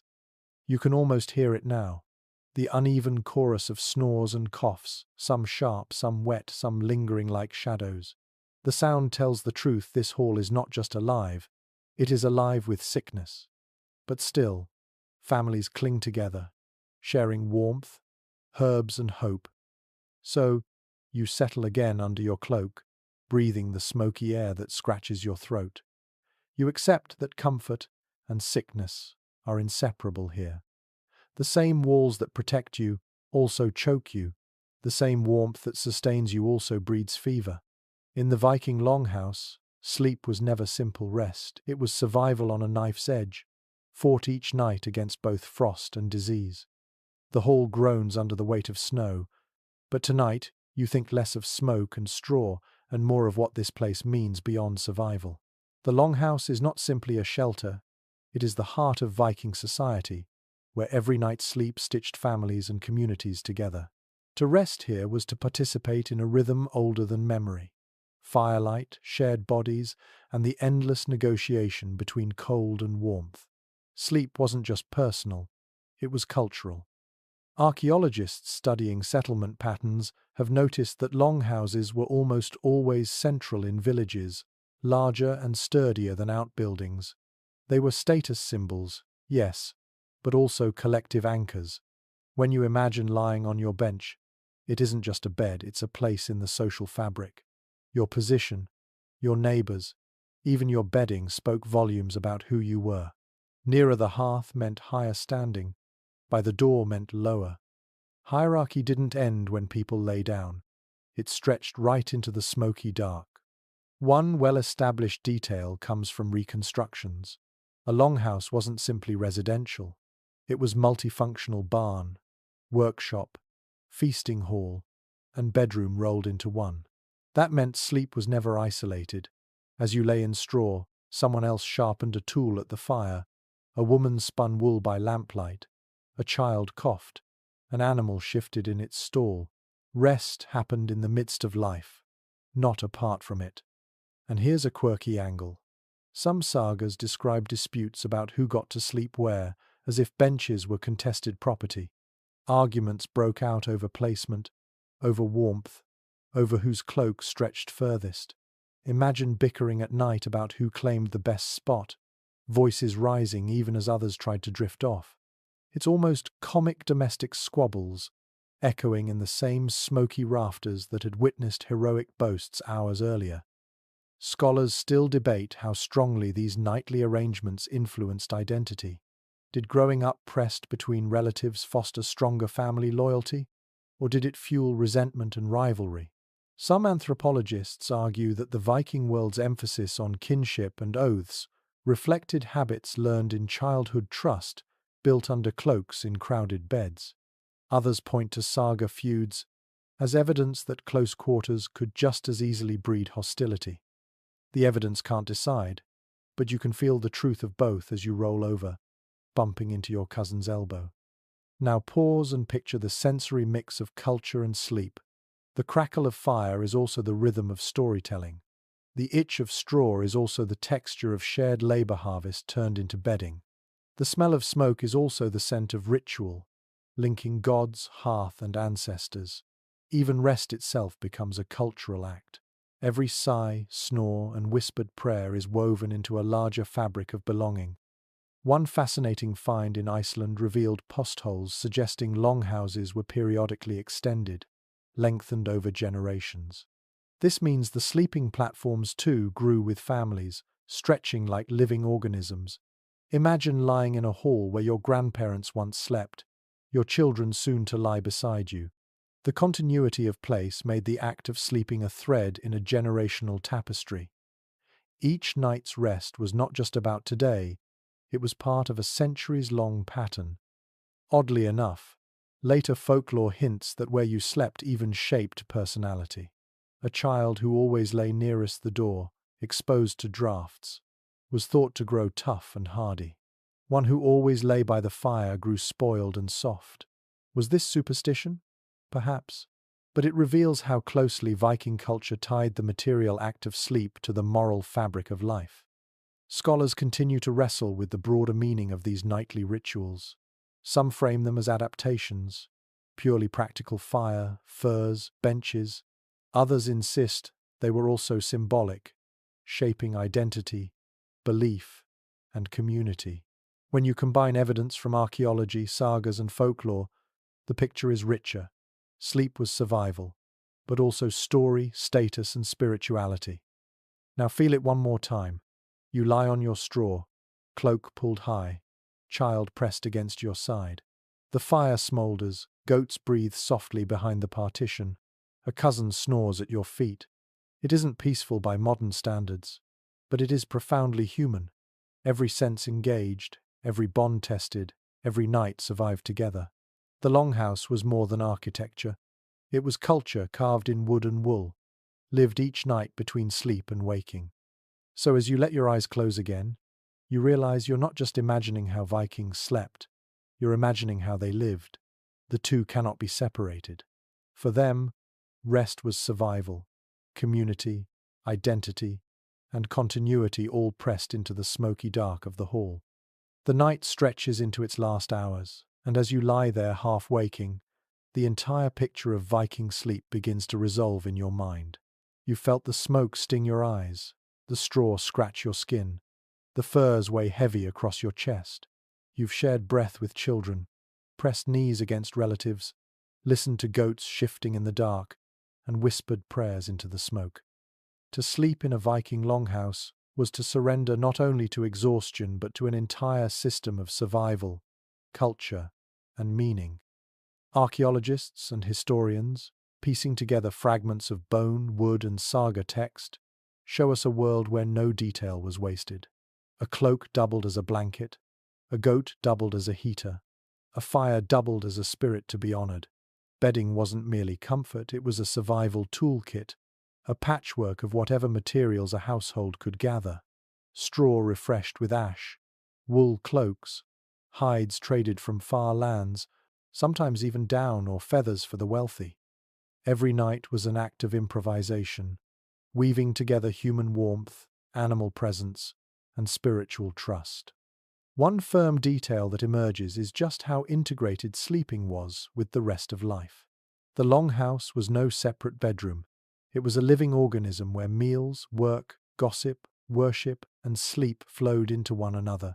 You never escaped the presence of others. A cough might wake the hall, a story might ripple through the rafters, a dog's growl might stir hands to weapons. Privacy, silence, and stillness. These are modern illusions. The Viking night was dense, layered, alive. And then there's the quirkiness of it.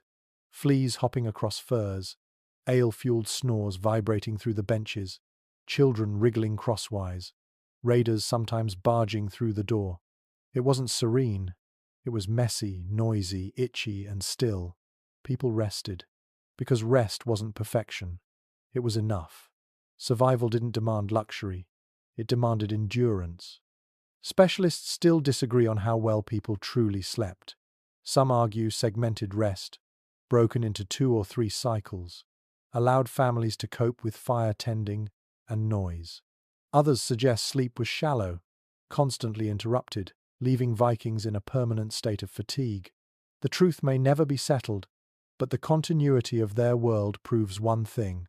Whatever sleep they managed, it sustained them through voyages, harvests, and battles.